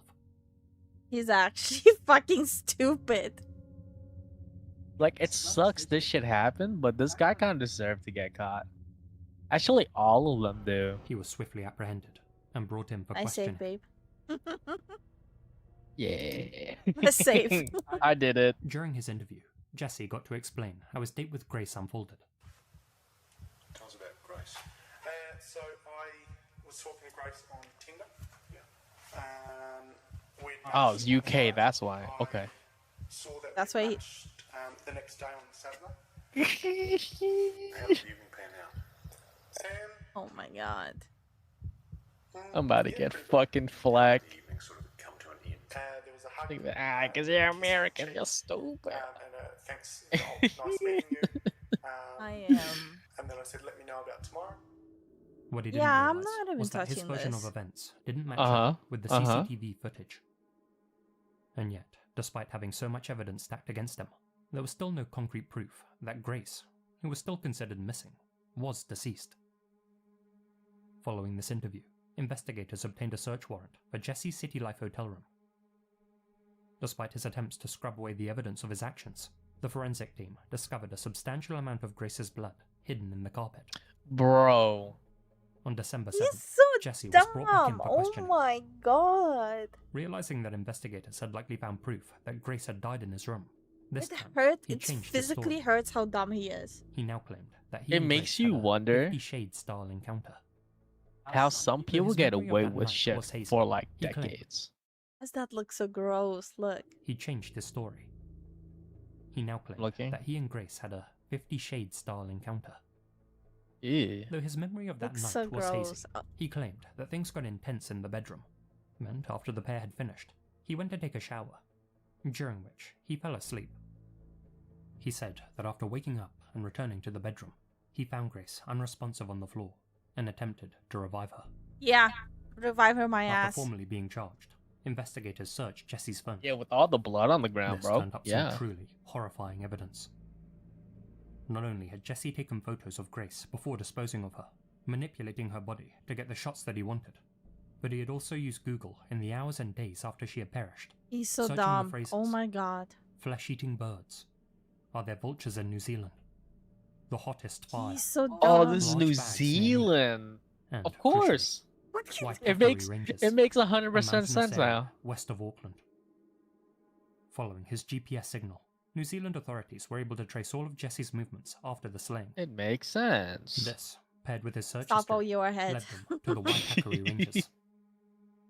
There, buried in a hole in the bushland, they found Grace's body, still inside the suitcase. Experts determined that her COD was strangulation. According to prosecutors, such a method takes at least 5 to 10 minutes. According to Jesse's message history, he had told other matches on Tinder that he enjoyed feet, dominating, and strangulation. Initially, Jesse only imposed a suppression order on Jesse Kempson's name, prohibiting its publication. Several international media outlets opted to defy that court order and publish Jesse's name, running the risk of causing a mistrial. Thankfully, that didn't come to pass. Though Jesse's defense team stuck with the narrative that Grace perished after a night of consensual misadventure, effectively placing the blame largely on her, Jesse Kempson was ultimately found guilty of her slaying and sentenced to life. Are with a you minimum serious? non-parole Like period they're of actually 17 going bullshit years. like that? Jesse reportedly yelled at the judge, "You have no reason to convict me. I can't wait for the Court of Appeal to overturn you, mate. You're full of shit." The fuck? His appeal was later rejected. Jesse later received a further 11 years behind bars when 2 other women, including He's another British dumb. backpacker, came forward and reported that Jesse had SA'd them while holding a knife to their throats. Those 11 years are to be served concurrently with the 17 he had already been given. During Jesse's initial trial, Grace's father, David, was diagnosed with non-Hodgkin's lymphoma. Aww. It unfortunately claimed his life in November 2020. This case was brought to my attention after I watched a video made by Stay Awake, so I thought it would be good to give his channel a shout out.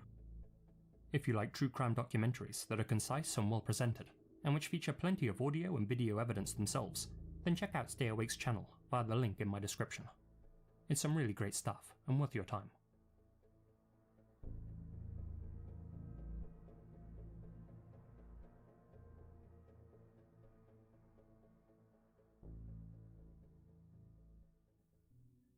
This is Dr. Emmett Velton, a 69-year-old psychologist who lived and worked in Phoenix, Arizona, where he maintained a private practice at 2323 North Central Avenue. Described as a kind-hearted person who loved to help people, Emmett had assisted countless patients with his cognitive behavioral therapy techniques. He co-authored books on recovery and aging, taught at universities, and gave hundreds of public speeches across the US on how to handle the problems of everyday living. While openly gay, Emmett remained private about his relationships, seldom discussing his dating experiences with his friends and colleagues, and rarely revealing any details about his personal life. Those closest to him described Emmett as the ultimate listener, much more interested in hearing about other people than talking about himself. And it's that reserved aspect of his personality that's made this next case all the more difficult to solve. April 24th, 2011. Easter Sunday, and the last day of Dr. Emmett Velton's life. At 8:10 AM, Emmett was captured on CCTV parking his Toyota RAV4 in a bay outside his apartment complex, described online as near 2020 North Central Avenue, the same block as his office. Both he and an unknown male passenger exited the vehicle and walked side by side into the building. Surveillance footage from inside the apartment's elevator showed both men talking to one another in an ostensibly relaxed manner. They entered Emmett's apartment together. 2 hours later, the unidentified passenger left the apartment alone, descended the stairwell, and crossed the parking lot in a very nonchalant fashion. He then stole Emmett's car and casually fled the scene. Emmett emerged from his apartment shortly thereafter, blood streaming from his head, with his pants partially lowered. He crawled towards the elevator before collapsing on the floor. I A didn't move concerned the neighbor discovered him highlights. and promptly contacted emergency services. Oopsie. Emmett was still alive Oopsie and conscious when officers poopsie. I have arrived, to and he redo was the able to whole thing provide for some that. crucial details about his assailant. In his final moments, Emmett explained that he had picked the man up from CAS, a homeless shelter in downtown Phoenix that offers mental health and support services. After stepping into the apartment, the unknown passenger had bound Emmett's legs and furiously attacked him.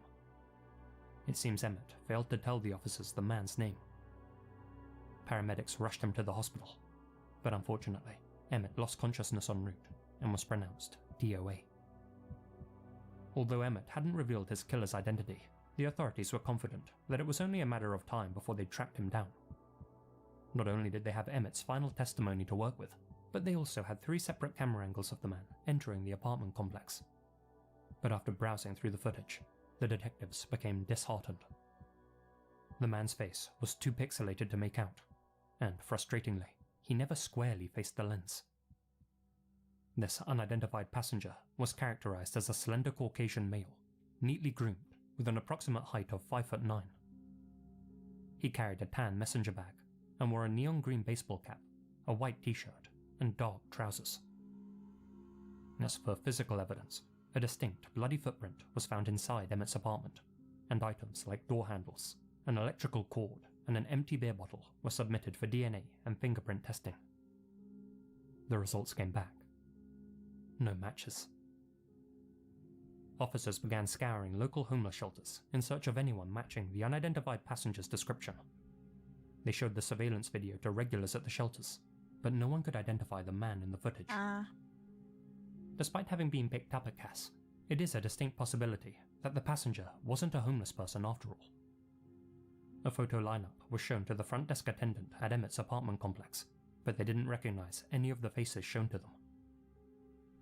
Emmett had no known history of hiring escorts or cruising the streets looking for hookups, and both scenarios seemed unlikely, though not impossible, at 8 AM. He also had no enemies to speak of, at least none that he had ever mentioned. It's very possible that the passenger wasn't a local, said Phoenix detective Dominic Rostenberg. Other than the video, we don't have anything on him. Online sources are unclear as to whether Emmett's apartment and office were actually one and the same, so it's also worth considering whether the passenger was one of his private patients or someone he was helping in his spare time. As well as his identity being a mystery, the perp's motive is equally shrouded in uncertainty. The passenger hadn't stolen anything from the apartment, and Emmett's car was found 3 days after the incident, abandoned on 35th Avenue and Glendale, a rough area about 14 miles north of the apartment. Security guards had noticed it there the same morning that Emmett was slain, but didn't immediately report it. In the minds of investigators, whoever took Emmett's life did so for either personal reasons or for their own pleasure. Since Emmett passed out before he could tell officers the man's name or the purpose of their meeting, all we can do is watch over the eerie footage and speculate. The thing that strikes me, and many other viewers, is just how calmly the passenger leaves the scene of the murder. Almost as if he felt justified in his actions. Almost as if he knew he was going to get away with it. We can only hope he doesn't. But with almost 13 years having now passed, with no concrete leads to speak of, the odds, unfortunately, seem stacked in his favor.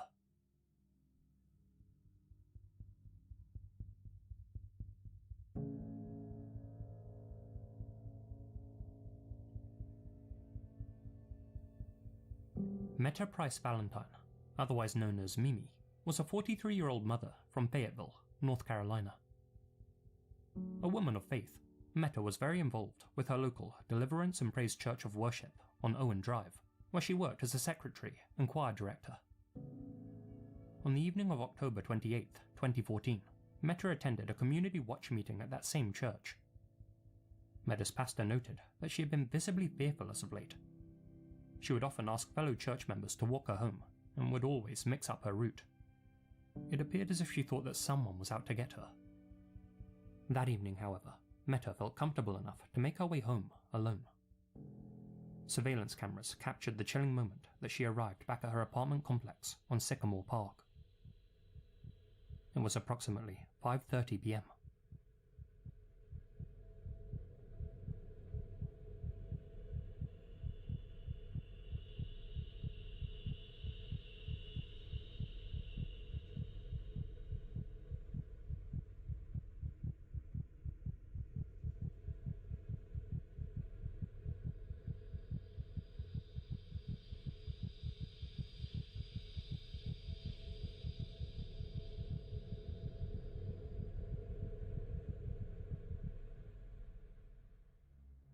The footage shows Meta heading in the direction of her unit. Someone attacked her? Probably. She pauses briefly and appears to focus on a car parked outside her entrance. She then picks up her pace, rounds a corner onto the breezeway, and exits the camera's field of view.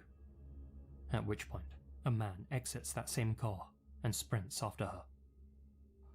That's the last anyone saw of Meta Valentine, but not the last that anyone heard from her.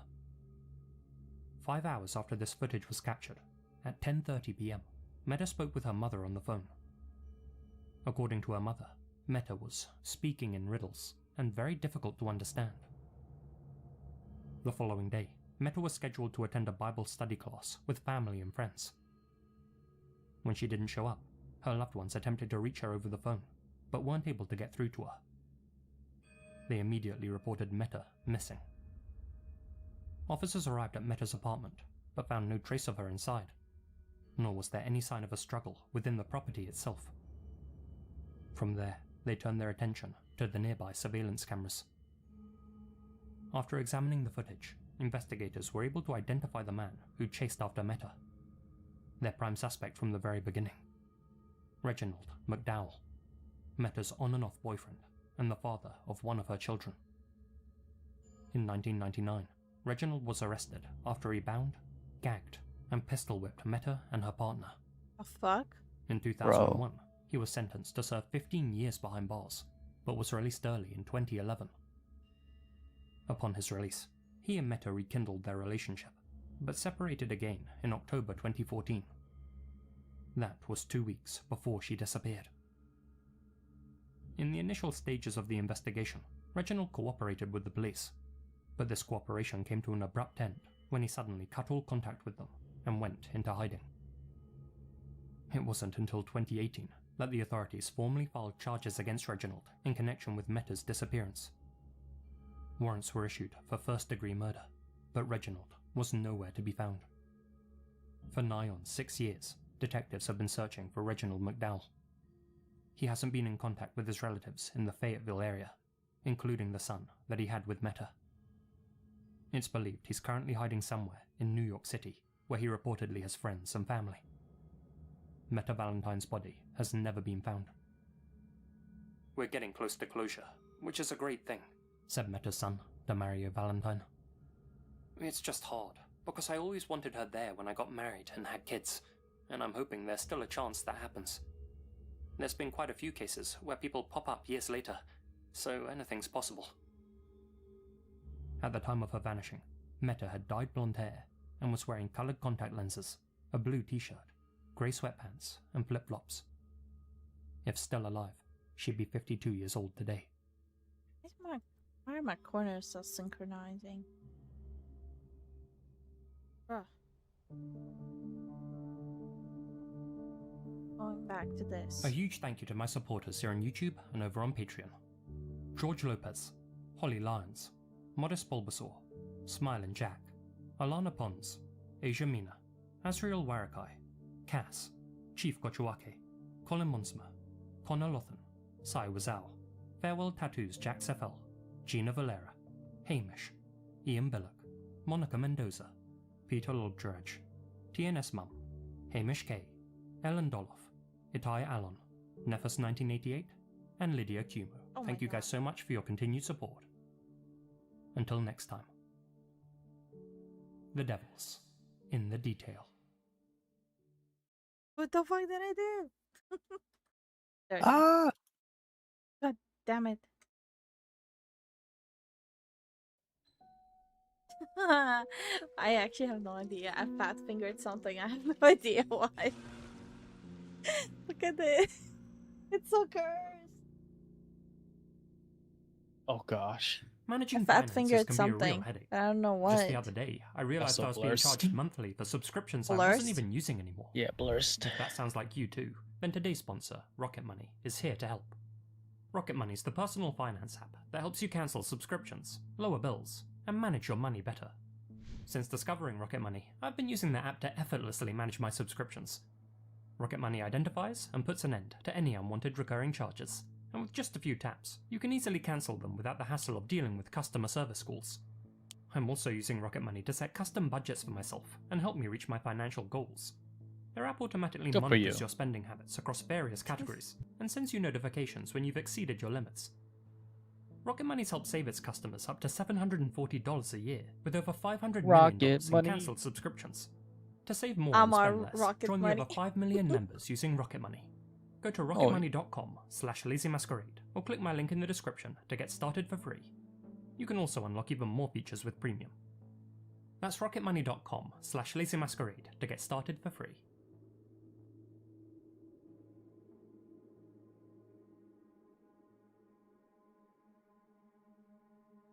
I'm sure for many of you, video games were a big part of your childhood, and I bet you can remember one or two old school classics that got you hooked on the medium. I grew up in the 90s playing Super Mario 64 and Crash Bandicoot from the comfort of my own home, and occasionally still boot up the old consoles for a nostalgic night in with the boys. But if you were young in the mid-1980s, you'd likely have spent more time playing games in the arcade. Retro classics like Pac-Man, Double Dragon, Donkey Kong, and who could forget 1985's Bally Senti Minigolf. I appreciate it's a bit of a deep cut, but allow me to set the scene. You're in a dark, empty arcade, staring into a bright, pixelated screen. And while rummaging through your pocket for a few coins, you see this. What am I seeing? Oh, I remember this.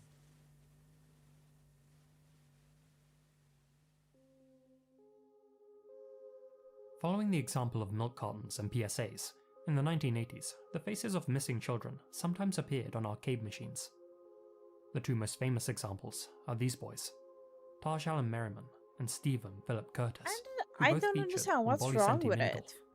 Nothing Nothing. wrong Their with that. faces would appear as the Exactly. machine cycled through different displays, from the title screen, to gameplay footage, to the high scores, and then, almost like a jump scare, to this. Though it does look like something ripped from an analog horror series, I can assure you that this static screen really was used, and the youths shown really had gone missing. Due to the digitization, the faces have an almost uncanny quality to them. That, and the sheer unexpectedness of seeing a missing persons poster pop up on your arcade machine, was enough to burn these photos into many developing brains. After all, the vast majority of people who came across these images were kids themselves. Over on the Atari Age forum, user Thunderfist was able to shed some light on what became of one of these boys. Years ago, I remember seeing a mini-golf arcade game in a gas station near me. I wasn't able to play it, but I remember watching the demo and seeing the screen with two missing boys pop up. That was the only time I'd seen that done in an arcade game, although I have read suggestions that other Bally Senti games, perhaps Gimme a Break being one of them, also did this. I always wondered what became of the two boys in minigolf, and decided to look into their cases. Downloading and playing set 2 of minigolf in MAME, I took a screenshot of that particular screen, and took down the information on the two boys. Taj Allen Merriman's fate was easily found. It seems his was a family abduction, and he was found safe around July 12th, Oh, that's 1985 in good. Georgia. That was the date the mother was arrested for the abduction, according to the Beaver County Times. I haven't been able to find anything on the other boy though. Aw. Oh, Searching fuck. through old online resources, it does seem that Taj was found. But, as Thunderfist stated in his post, there's no information online about Stephen. Several other forum users were able to locate a Stephen P. Curtis, living close to Hoquiam, where the poster said he had last been seen, but that finding's far from official. It's not like Stephen Curtis is a particularly unique name after all. As far as I'm concerned, Stephen's whereabouts and well-being remain inconclusive. Taj and Stephen weren't the only lost children to appear in these chilling arcade ads though. Other grainy faces that appeared on Bally Senti cabinets included Melinda Marie Smith, April Rose Yates, Daniel Godfrey Owens, Charles Brandon Morris, and likely numerous others that haven't been brought up on the internet yet. And of all of them, Taj is the only one confirmed to have been found. The implementation of these digitized photos was an experiment by Senti Technologies to see whether such a strategy could aid police investigations. But, as you've heard, the experiment's success was limited, and the practice didn't last. Fellow YouTuber Pixels After Dark was able to find a playable ROM of the minigolf arcade game online and demonstrated how the feature worked. The faces of these lost sprogs didn't appear by default, but on the dip switch menu, the machine's owner would have been able to activate the Display Kids option and could manually choose to mark them as located or not. Eerily, as far as we know, that located feature was only ever used for one of the missing youngsters, Taj. As for the others, well, in Pixels After Dark's words, we can only hope that they got the good ending too. Many of these old Borley Senti arcade cabinets still exist today, in private collections, vintage bars, and retro arcades, and in their code hide the relics of a failed experiment. The only known photos of lost children, immortalized in a video game. Their faces frozen in time. Their fates a mystery. Their stories untold. That's sad. Yeah.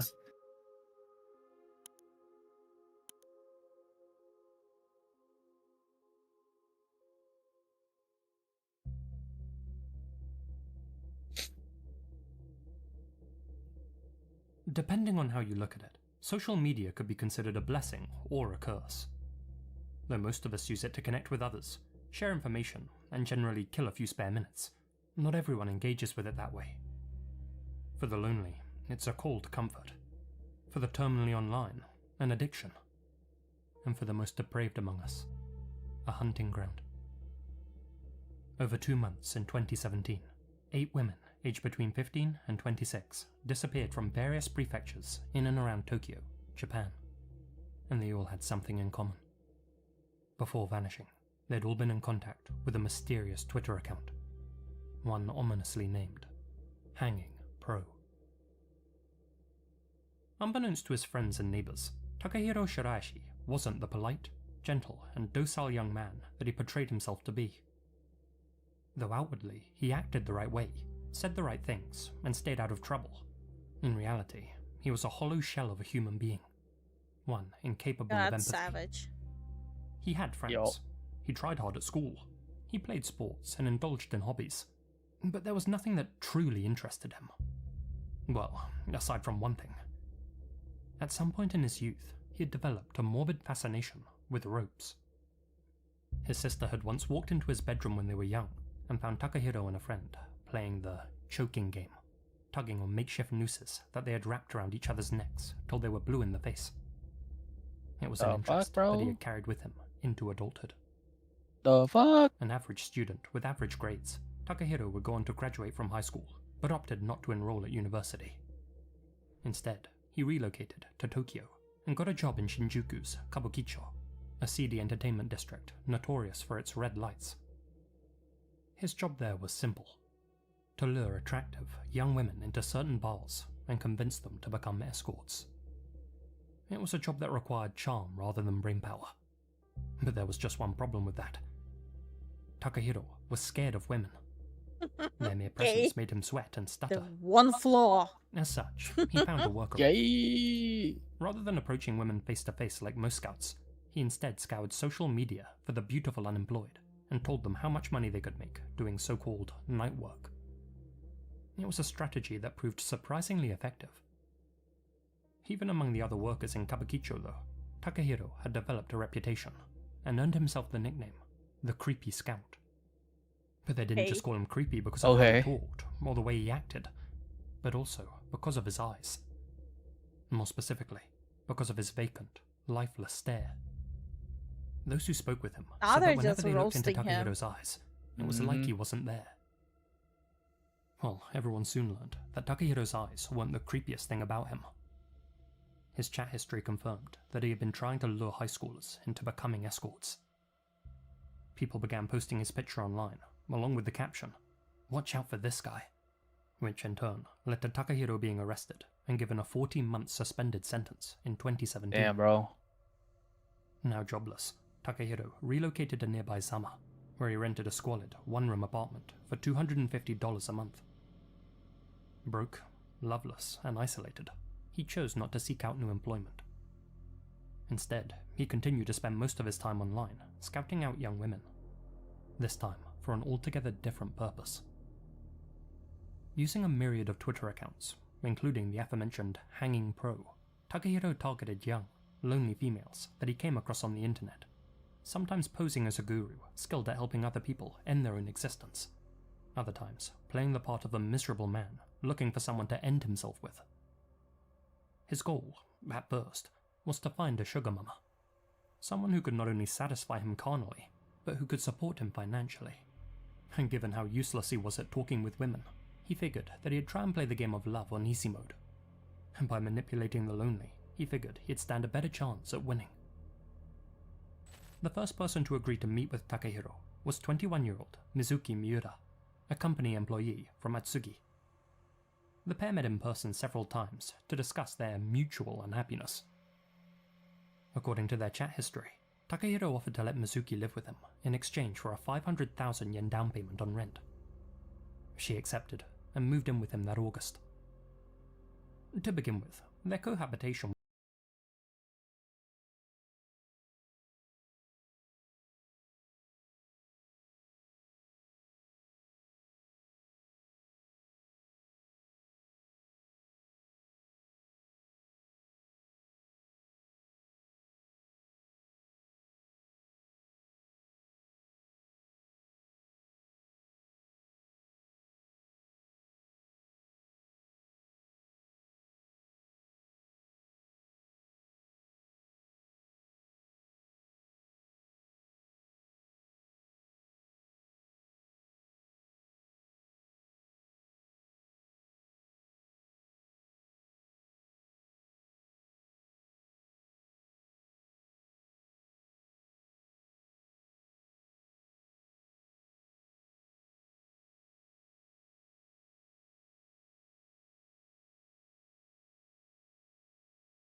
It was too late to turn back now. And Yeah. so, Takehiro decided that if women wouldn't give him what he wanted, he'd take it. On the same Twitter accounts, A Takehiro loser. used carefully thought out hashtags to fish for potential targets, preying on the desperate and downtrodden. And given how many people in Japan are overworked and isolated, it wasn't long before he started getting bites. His Twitter bio read, "I want to help people who are really in pain. Please DM me anytime." Through those DMs, Takehiro would build a rapport with those who contacted him. He would slowly break them down and earn their trust by promising to end his own existence alongside them. He'd also tell them not to discuss their private Coward. chats with anyone, of course. That was a deal breaker. Numerous other people are known to have vanished after agreeing to meet with Takehiro. Kureha Ishihara, a high school freshman. Natsumi Kubo, a senior. Hinako Sarashina, a university student. But he killed multiple? Kazumi Maruyama, a convenience store worker. Yeah. Akari Suda, a prospective manga artist. And Hitomi Fujima, a mother and housewife. It's so sad. After luring his victims Yeah. back to his house of horrors, Takehiro would tranquilize them, rob them, essay them, and snuff them How does he out get using a piece of rope. tranquilizer? Many woke up and tried to Ah, fight back, but were ultimately unable to overpower him. He dragged each of their bodies into his bathroom, where he sliced them into pieces using kitchen blades, a handsaw, woodwork tools, and a pair of scissors. Most of their meat, as he called it, was hacked off and thrown out with his other garbage. He stored the rest of their remains inside picnic coolers and wooden crates, which he kept inside his flat. Following advice which he had allegedly received on 2chan, Takehiro topped the coolers with cat litter to help mask any foul odors. But what his neighbors thought was the smell of faulty drains was actually the pungent stench of death. Takehiro's ninth and final victim was Aiko Tamura, who disappeared on October 23rd. 23? After not hearing from her Damn. for several days, her brother became concerned about Aiko's What whereabouts. jeans? After gaining access to her Twitter account, he discovered the unsettling messages that Takehiro had been sending her. The brother contacted another woman that Takehiro had messaged, one who had met with him in person. This woman agreed to act as bait in a sting operation. Using her Twitter account, they contacted Takehiro and arranged to meet with him at a nearby station. On Halloween night, 2017, the two met and walked back to his apartment. Upon their arrival, undercover officers stormed the residence and demanded to know where Aiko was. Takehiro pointed to one of the small boxes that filled the living space and coldly stated, She's in there. Bro. The coolers and crates were filled with the Fucked heads, up. arms, and legs of Takehiro's 9 victims, with most of their meat scraped off. A combination of DNA testing, Oh, fuck, CCTV bro. evidence, and phone data helped the investigators uncover the identities of all 9 victims. Takehiro had taken their lives at a rate of more than 1 per week, and he had no intention of stopping. In One fact, per he had already week? met with 4 other women who he was working with, Fuck. including the decoy who had played a role in the sting. For obvious reasons, Now the he's media dubbed Takehiro the Twitter killer. ugh. I'm grossed out. Yup. Alright. I rigged my eyeball. Then the meshes are done. Yeah. So, video time. Before we go. Okay. What the fuck? I can see myself. Really? No, it's showing the stream. Ah, yes. Oh my god, it's like it's multiplying. Oh, it's gonna crash your shit. Oh no. That is so funny. No, it's happening.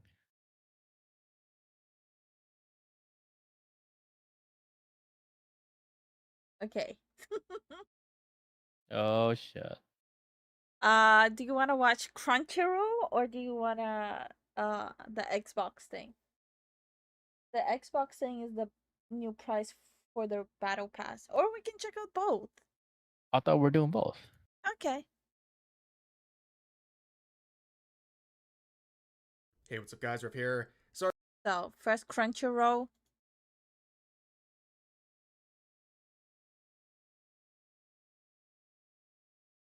Let's see what Crunchyroll is up to. Oh boy. Let's go, Rev. Let's see what you gotta say, bro.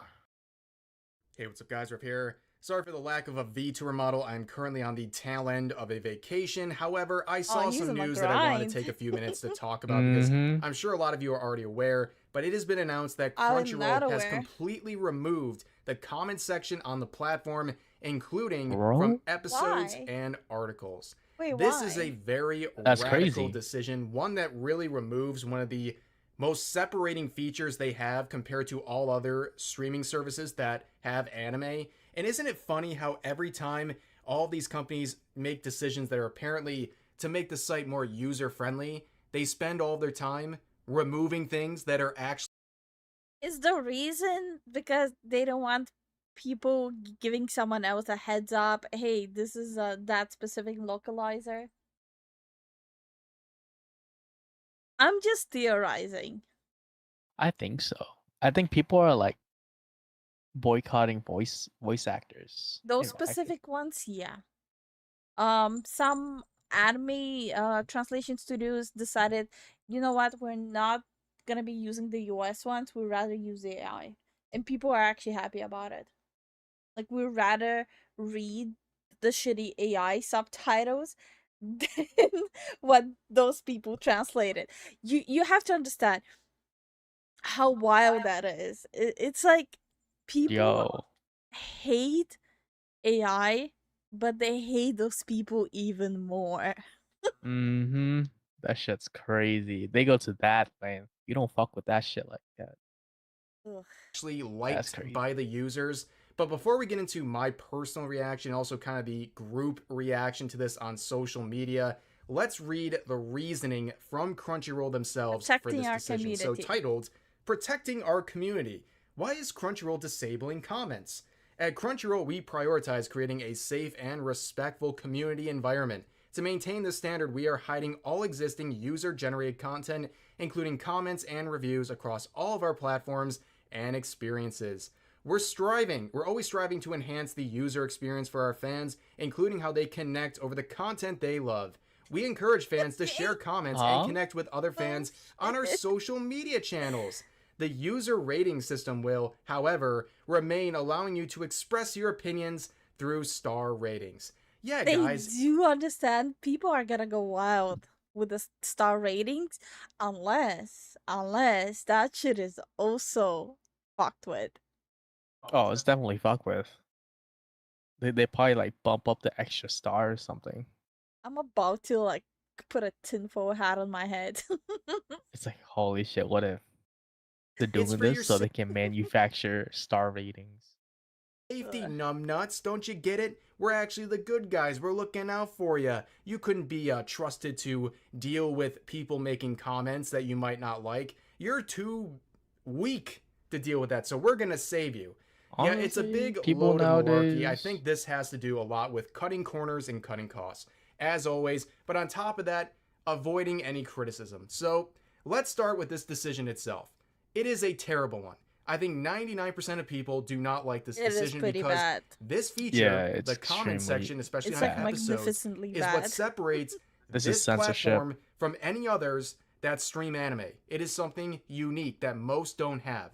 This was something that people could actually utilize. This was something that I did. I haven't had a Crunchyroll subscription in many years, but back when I did, that was one of my favorite things. After an episode, go to the Not gonna comment lie, I section, didn't even see know what there's people a had to comment say about section. the episode. And yes, sometimes you're going to run into trolls. I don't use You're going to Crunchyroll. run into spoilers. But guess what? That's the internet, okay? It's going to happen no matter where you're looking for any sort of feedback on an episode you just watched. And on top of that, if you have an issue, right? If you have an issue with people spamming things, doing misleading things in the comment sections of these episodes, you know what you do? More moderation. It's that simple. Get more moderators, but of course Crunchyroll that spending costs money money, on and it? we Yeah, know that's one of the Yeah, reasons. But okay, we'll get bro. into that a little bit happen. later. But No. this decision itself to remove comments is also clearly an act of censorship. Let's be honest here, okay? We know that a lot of this is to censor negative reviews on episodes, negative reviews on articles, things like that, because I believe in Crunchyroll's mind, they think if people are leaving negative comments about an episode, people might look at the comments first and say, a lot of people don't like this, or a lot of people don't like this series, or this article must be pretty bad. So they either leave negative comments themselves, or they just avoid it completely. And I guess that is their reasoning behind this decision. And really, with Crunchyroll and censorship, is it really that surprising that they would do something like that? No, it's really not. And the second reason I think they're doing this is to cut corners. Like I mentioned, they need more moderation if there's an issue with these comment sections going I'm awry. not even surprised. And of course, by this to point. have more moderation, what do you got to do? Yeah, you got to pay more me neither. moderators. And time again, Crunchyroll has proven that they don't want to go the I feel extra like mile we're when it living comes in to an paying era for where things like that. all these And on top companies of are making all just this the wrong situation, decisions. All of the course, time. it's Crunchyroll. Why would they do anything that's beyond what they have to do? They have been squeezing money out of their customers for years and years. This is just a joke. And I think for them, it's obvious it's not just censorship, it's also the cost of doing this. And on top of this, there's been a lot of negativity recently, and I don't think Crunchyroll wants to deal with this. So there's two examples that come to mind about recent shows that are causing issues in the comment section. So number one, Senpai wa Otaku Naku. So for those who don't know, it is an anime about a cross-dressing male. A male-identifying character who cross-dresses. A male-identifying character. But for some goddamn reason, Twitter has convinced themselves that this character is trans for their own political agenda. And it's very, very weird. And there are battlegrounds in the comments of those episodes. And it's really, really messy. And maybe they don't want to moderate it. Maybe they just don't want to deal with it at all. And that's maybe something to look at. But that whole situation is way too big for this video. That's I something feel like we might look I need into to check out in a the future video. comments. And on top of that, they recently got busted showing disabled. AI translated subtitles in the episodes of My Dear Friend Nokutan.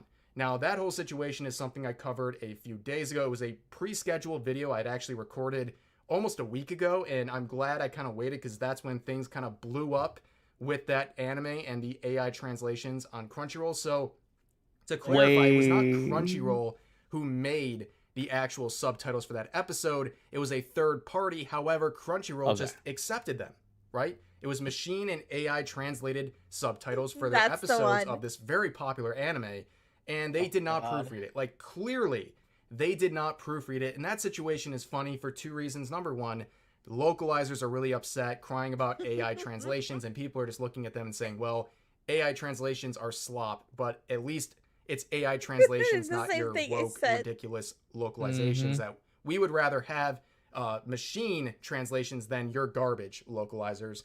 But on top of that, it made Crunchyroll look really bad because clearly they weren't proofreading anything.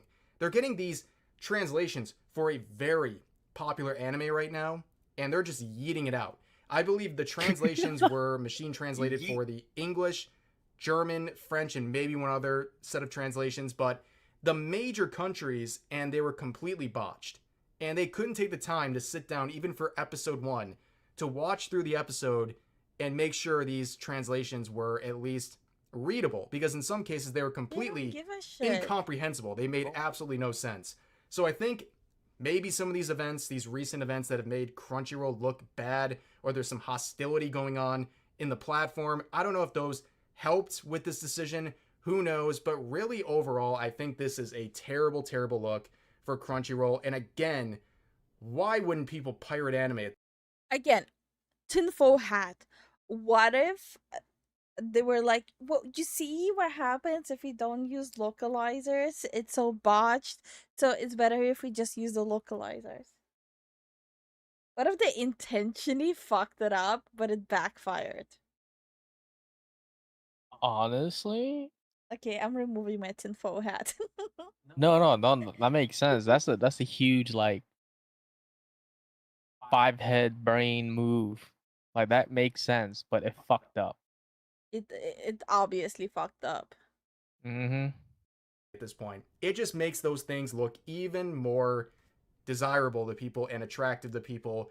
You think about what Crunchyroll brings to the table, right? You're paying a good price for Crunchyroll, and a price that continues to increase over time. Not anymore. And people have put up with a lot with Crunchyroll.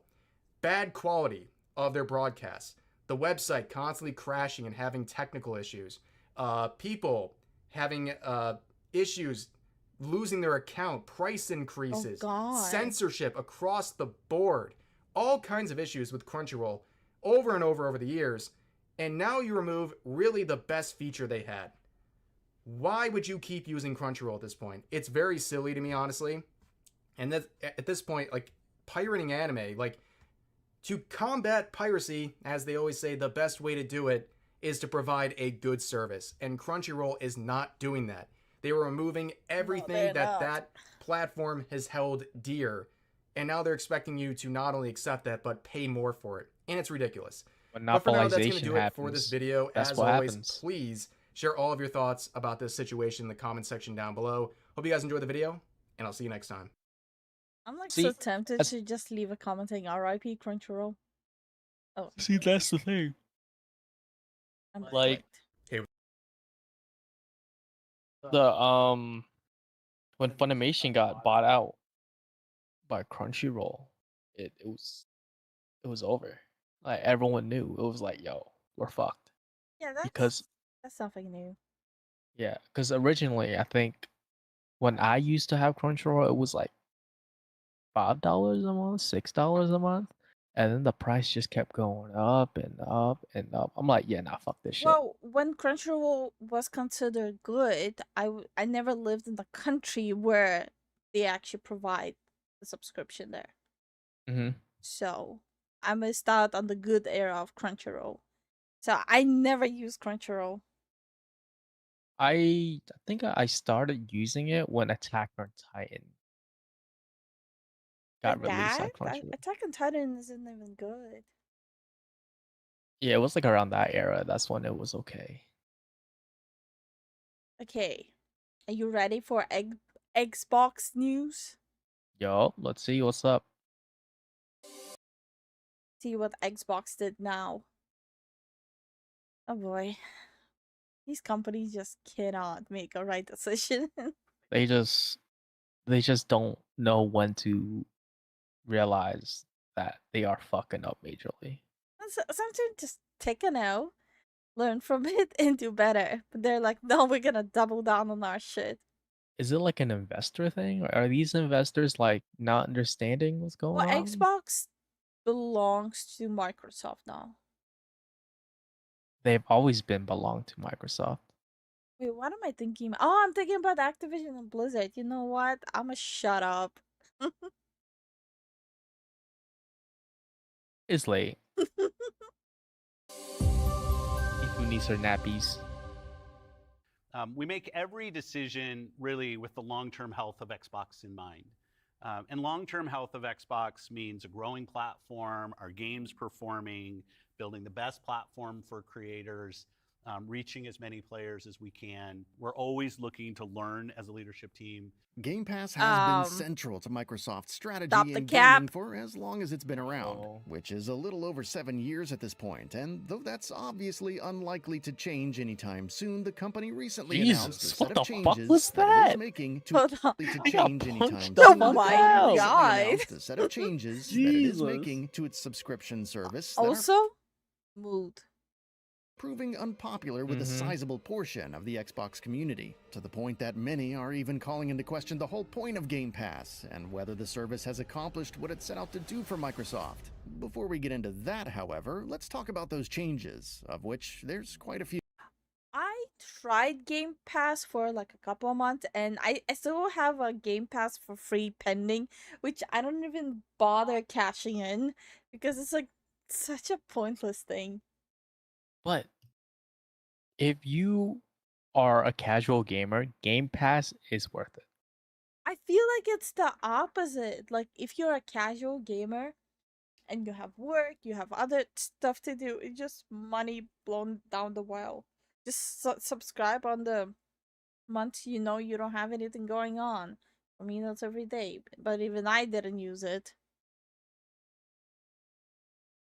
I don't know. Xbox Pass is kind of a joke. The headline here, or one of them at least, is that Game Pass is once again getting a price increase. That's happened a handful of times over the last few years, from regional hikes to platform-specific ones and what have you. Wow. And Microsoft Gaming CEO Phil Spencer himself said earlier this year that further price hikes were more or less inevitable. On top of that, with Activision Blizzard's back catalog bound to start hitting the service's already massive catalog before too long, it was only a matter of time before Microsoft decided that it was leaving money on the table, not charging higher for Game Pass, given the value proposition it boasts. Going forward, Xbox Overwatch is on Xbox as well. Yeah, but they were showing the PC version of it. Oh shit! Yeah, that's what I was saying. I was like, yo, this is the PC version. What the hell are you talking about, bro? Look! It is the PC version.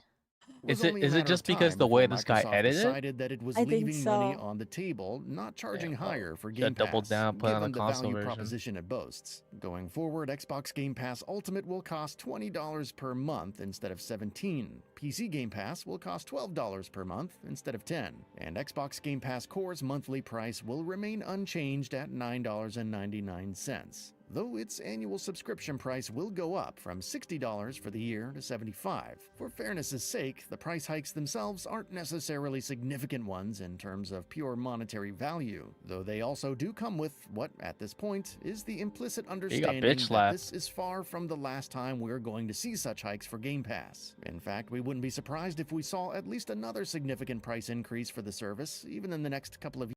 So wait, the monthly thing did not go up, just the annual thing went up. I guess so.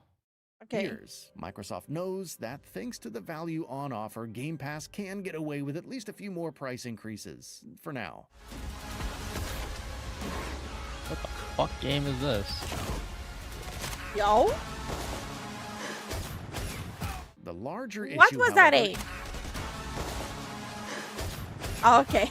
The larger issue, however, isn't the price increases themselves. I was wrong. Because, yes, that isn't the only major headline. On top of increasing subscription prices for all tiers, Microsoft has also announced that it is discontinuing the base console Xbox Game Pass tier unless you're an existing subscriber, in which case you'll be allowed to run out your subscription. For everyone else, however, Microsoft will be offering a new option in the coming months. A specific release date is, as of yet, unknown. In the form of Xbox Game Pass Standard, which will be priced at $15 per month, and this is the not-so-silver bullet, it will not include access to Day 1 Game Pass releases. Now that bit in particular is where the problem arises. Since the day it was first unveiled, Game Pass's whole thing has been Day 1 releases. That's been central to the whole identity of it. That's been its biggest selling point by far, and that has been among the biggest reasons why anyone would subscribe to the service. having the promise of getting access to every single first-party title and several Oh, they're third-party shooting ones on the themselves in day the of their foot release so without hard. having to buy them has been one of Game Pass's biggest, most irresistible strengths, and Microsoft is diluting it. Xbox Game Pass Standard is obviously not the first time that the company has removed access to day one releases for a section of the Game Pass user base. It wasn't that long ago, after all, that it introduced a new cheapest tier of the service in the form of Xbox Game Pass Core,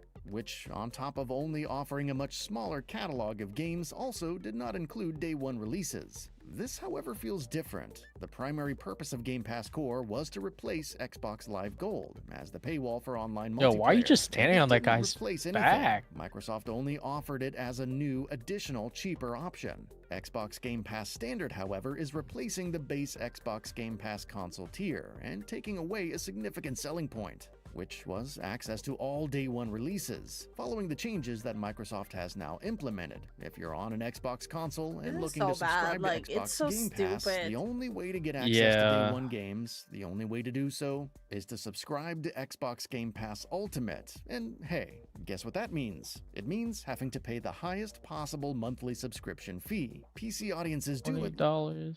It's like all these platforms like PlayStation, Xbox. It's like they're, hey, look at this shit. Look at the fucked up shit I did.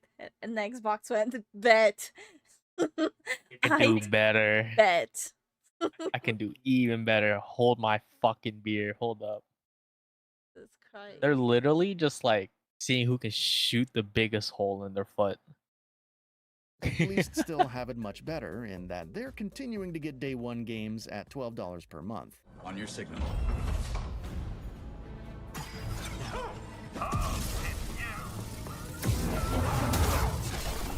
I'm like so fascinated with these game clips. Did you see what just happened? No, hold on. I want to see On it. your signal. Oh. What? He's like, oh, you see that guy? He's like, oh shit. Wait. When the tutorial kick. prompt, On your signal. look at his face. Look at his motion. He's like, oh shit.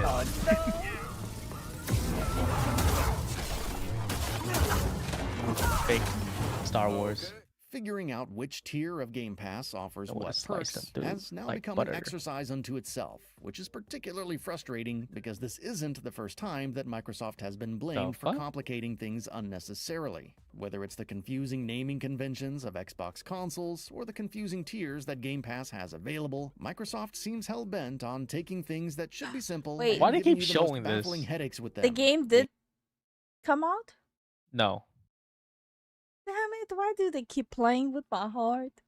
Game Pass is an excellent idea, and clearly it's one that people are more than happy to Wonder pay what game for, this at is. least within the range of prices it has operated in so far. But Microsoft is doing the opposite of simplifying things Actually, I here. should remind It's also it's worth fucking wondering goofy as what hell. necessitated the price increases in the first place. But following that particular thread doesn't do any favors for Microsoft. From Circana's Matt Piscatella to Nico Partners' Daniel Ahmed, industry analysts say that based on the data, it's clear that Game Pass hasn't achieved the sort of growth that Microsoft would. Wait, based on the data, been true for a while now.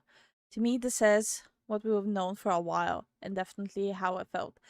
The future is old Game Pass strategy is over.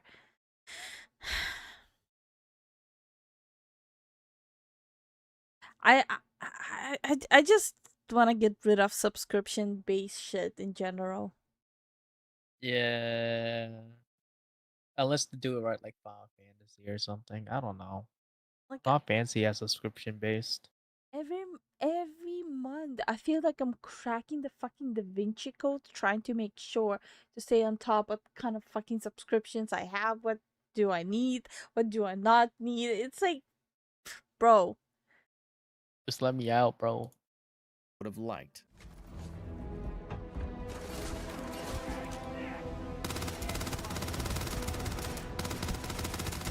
This is Starfield, right? I don't know. I'm just watching him struggle. There have, of course, been reports that have suggested the same, with the company allegedly not having seen the level of rapid growth in subscriber numbers on PC and via cloud that it had hoped it would. That's on top of the fact that on console, the service has pretty much hit its cap, something that Microsoft itself looks has so outright said as satisfying. well. How then do you achieve that growth through other means? Why you drive subscribers on console, i.e. your most Mirror's dedicated Edge? and commercially Yeah, viable Mirror's users to buy the most expensive tier that's available by making day one releases exclusive to it. You gotta get off that roof, babe. Don't care how you do it. Just I'm like so confused. Are we watching about Xbox or gameplay trailers? No, these are So old what ass exactly games. does all of this say about the future of Game Pass? Well, that's very much the question. At the end of the day, it has to be said that even now, even at its current prices, Wait, what? Game Pass remains a solid deal, with a library of hundreds and hundreds of games, and the guarantee of day one Just keep releases. tugging Even at your heart. $20 per I month, know. Game Pass Ultimate is still an irresistible prospect, and at $12, PC Game Pass definitely is. Though depending on your playing habits, tastes, and financial situation, that can obviously be entirely subjective. In spite of that, however, one can't help but wonder what kind of damage entirely Wait, subjective. hold In up. spite of that, however, one can't help What did he throw at him? A piece of rock? situation that can obviously be entirely subjective. In spite of that, however, one Wait, was that a pan? No financial fucking way. That had to be situation like a that can obviously be landmine entirely or some shit. subjective. In spite of that, however, one It's a pan. No, it's a banjo. Oh fuck! Yo, he got fucked up by a banjo. can't help but wonder. I love it. Yeah. Here we concentrate only on the important things. Yeah, that's kind of the damage only the thing that removal matters. of the base console tier and its day one releases from the What did that look so goofy? He's like, ooh, zero gravity. equation has done to Game Pass's larger messaging and how significant it will be in the long run, if at all. How's the banjo? What this world was really hiding. So, what are your thoughts on this? My thoughts are Xbox, PlayStation, go fuck each other. I mean, yourself. Not each other. Oh, you might as well go get it over with, get the tension out of the room. Like, I understand this video was very informative, but why the fuck did they not put titles of the games that they showed in the video? I want to know what game was it that we can beat the shit out of someone with a banjo. Don't worry, I'm not gonna put the names of the games there either. I believe in equality. You believe in equality? Everyone has to find out the games that was like, Yeah. yeah? It's like we all go on a scavenger hunt together. What game that was?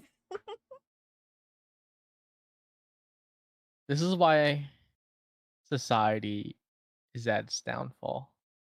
What? We peaked in the 70s where seatbelts was not required in vehicles. And here we are.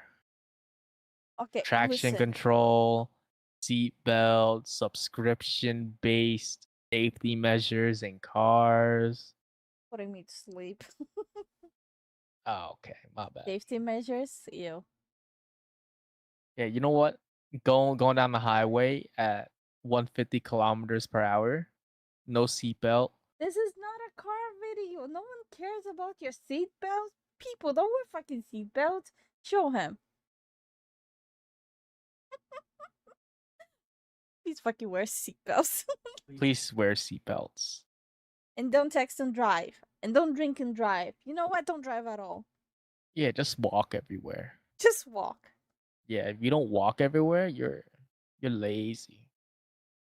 You work an hour away? Well, you better get up very early and start walking. If you drive, you're a Crunchyroll localizer. I said it. What happened to your mic? You sounded very staticky. Say Sounds something? like a personal problem. Oh no, your mic did the thing.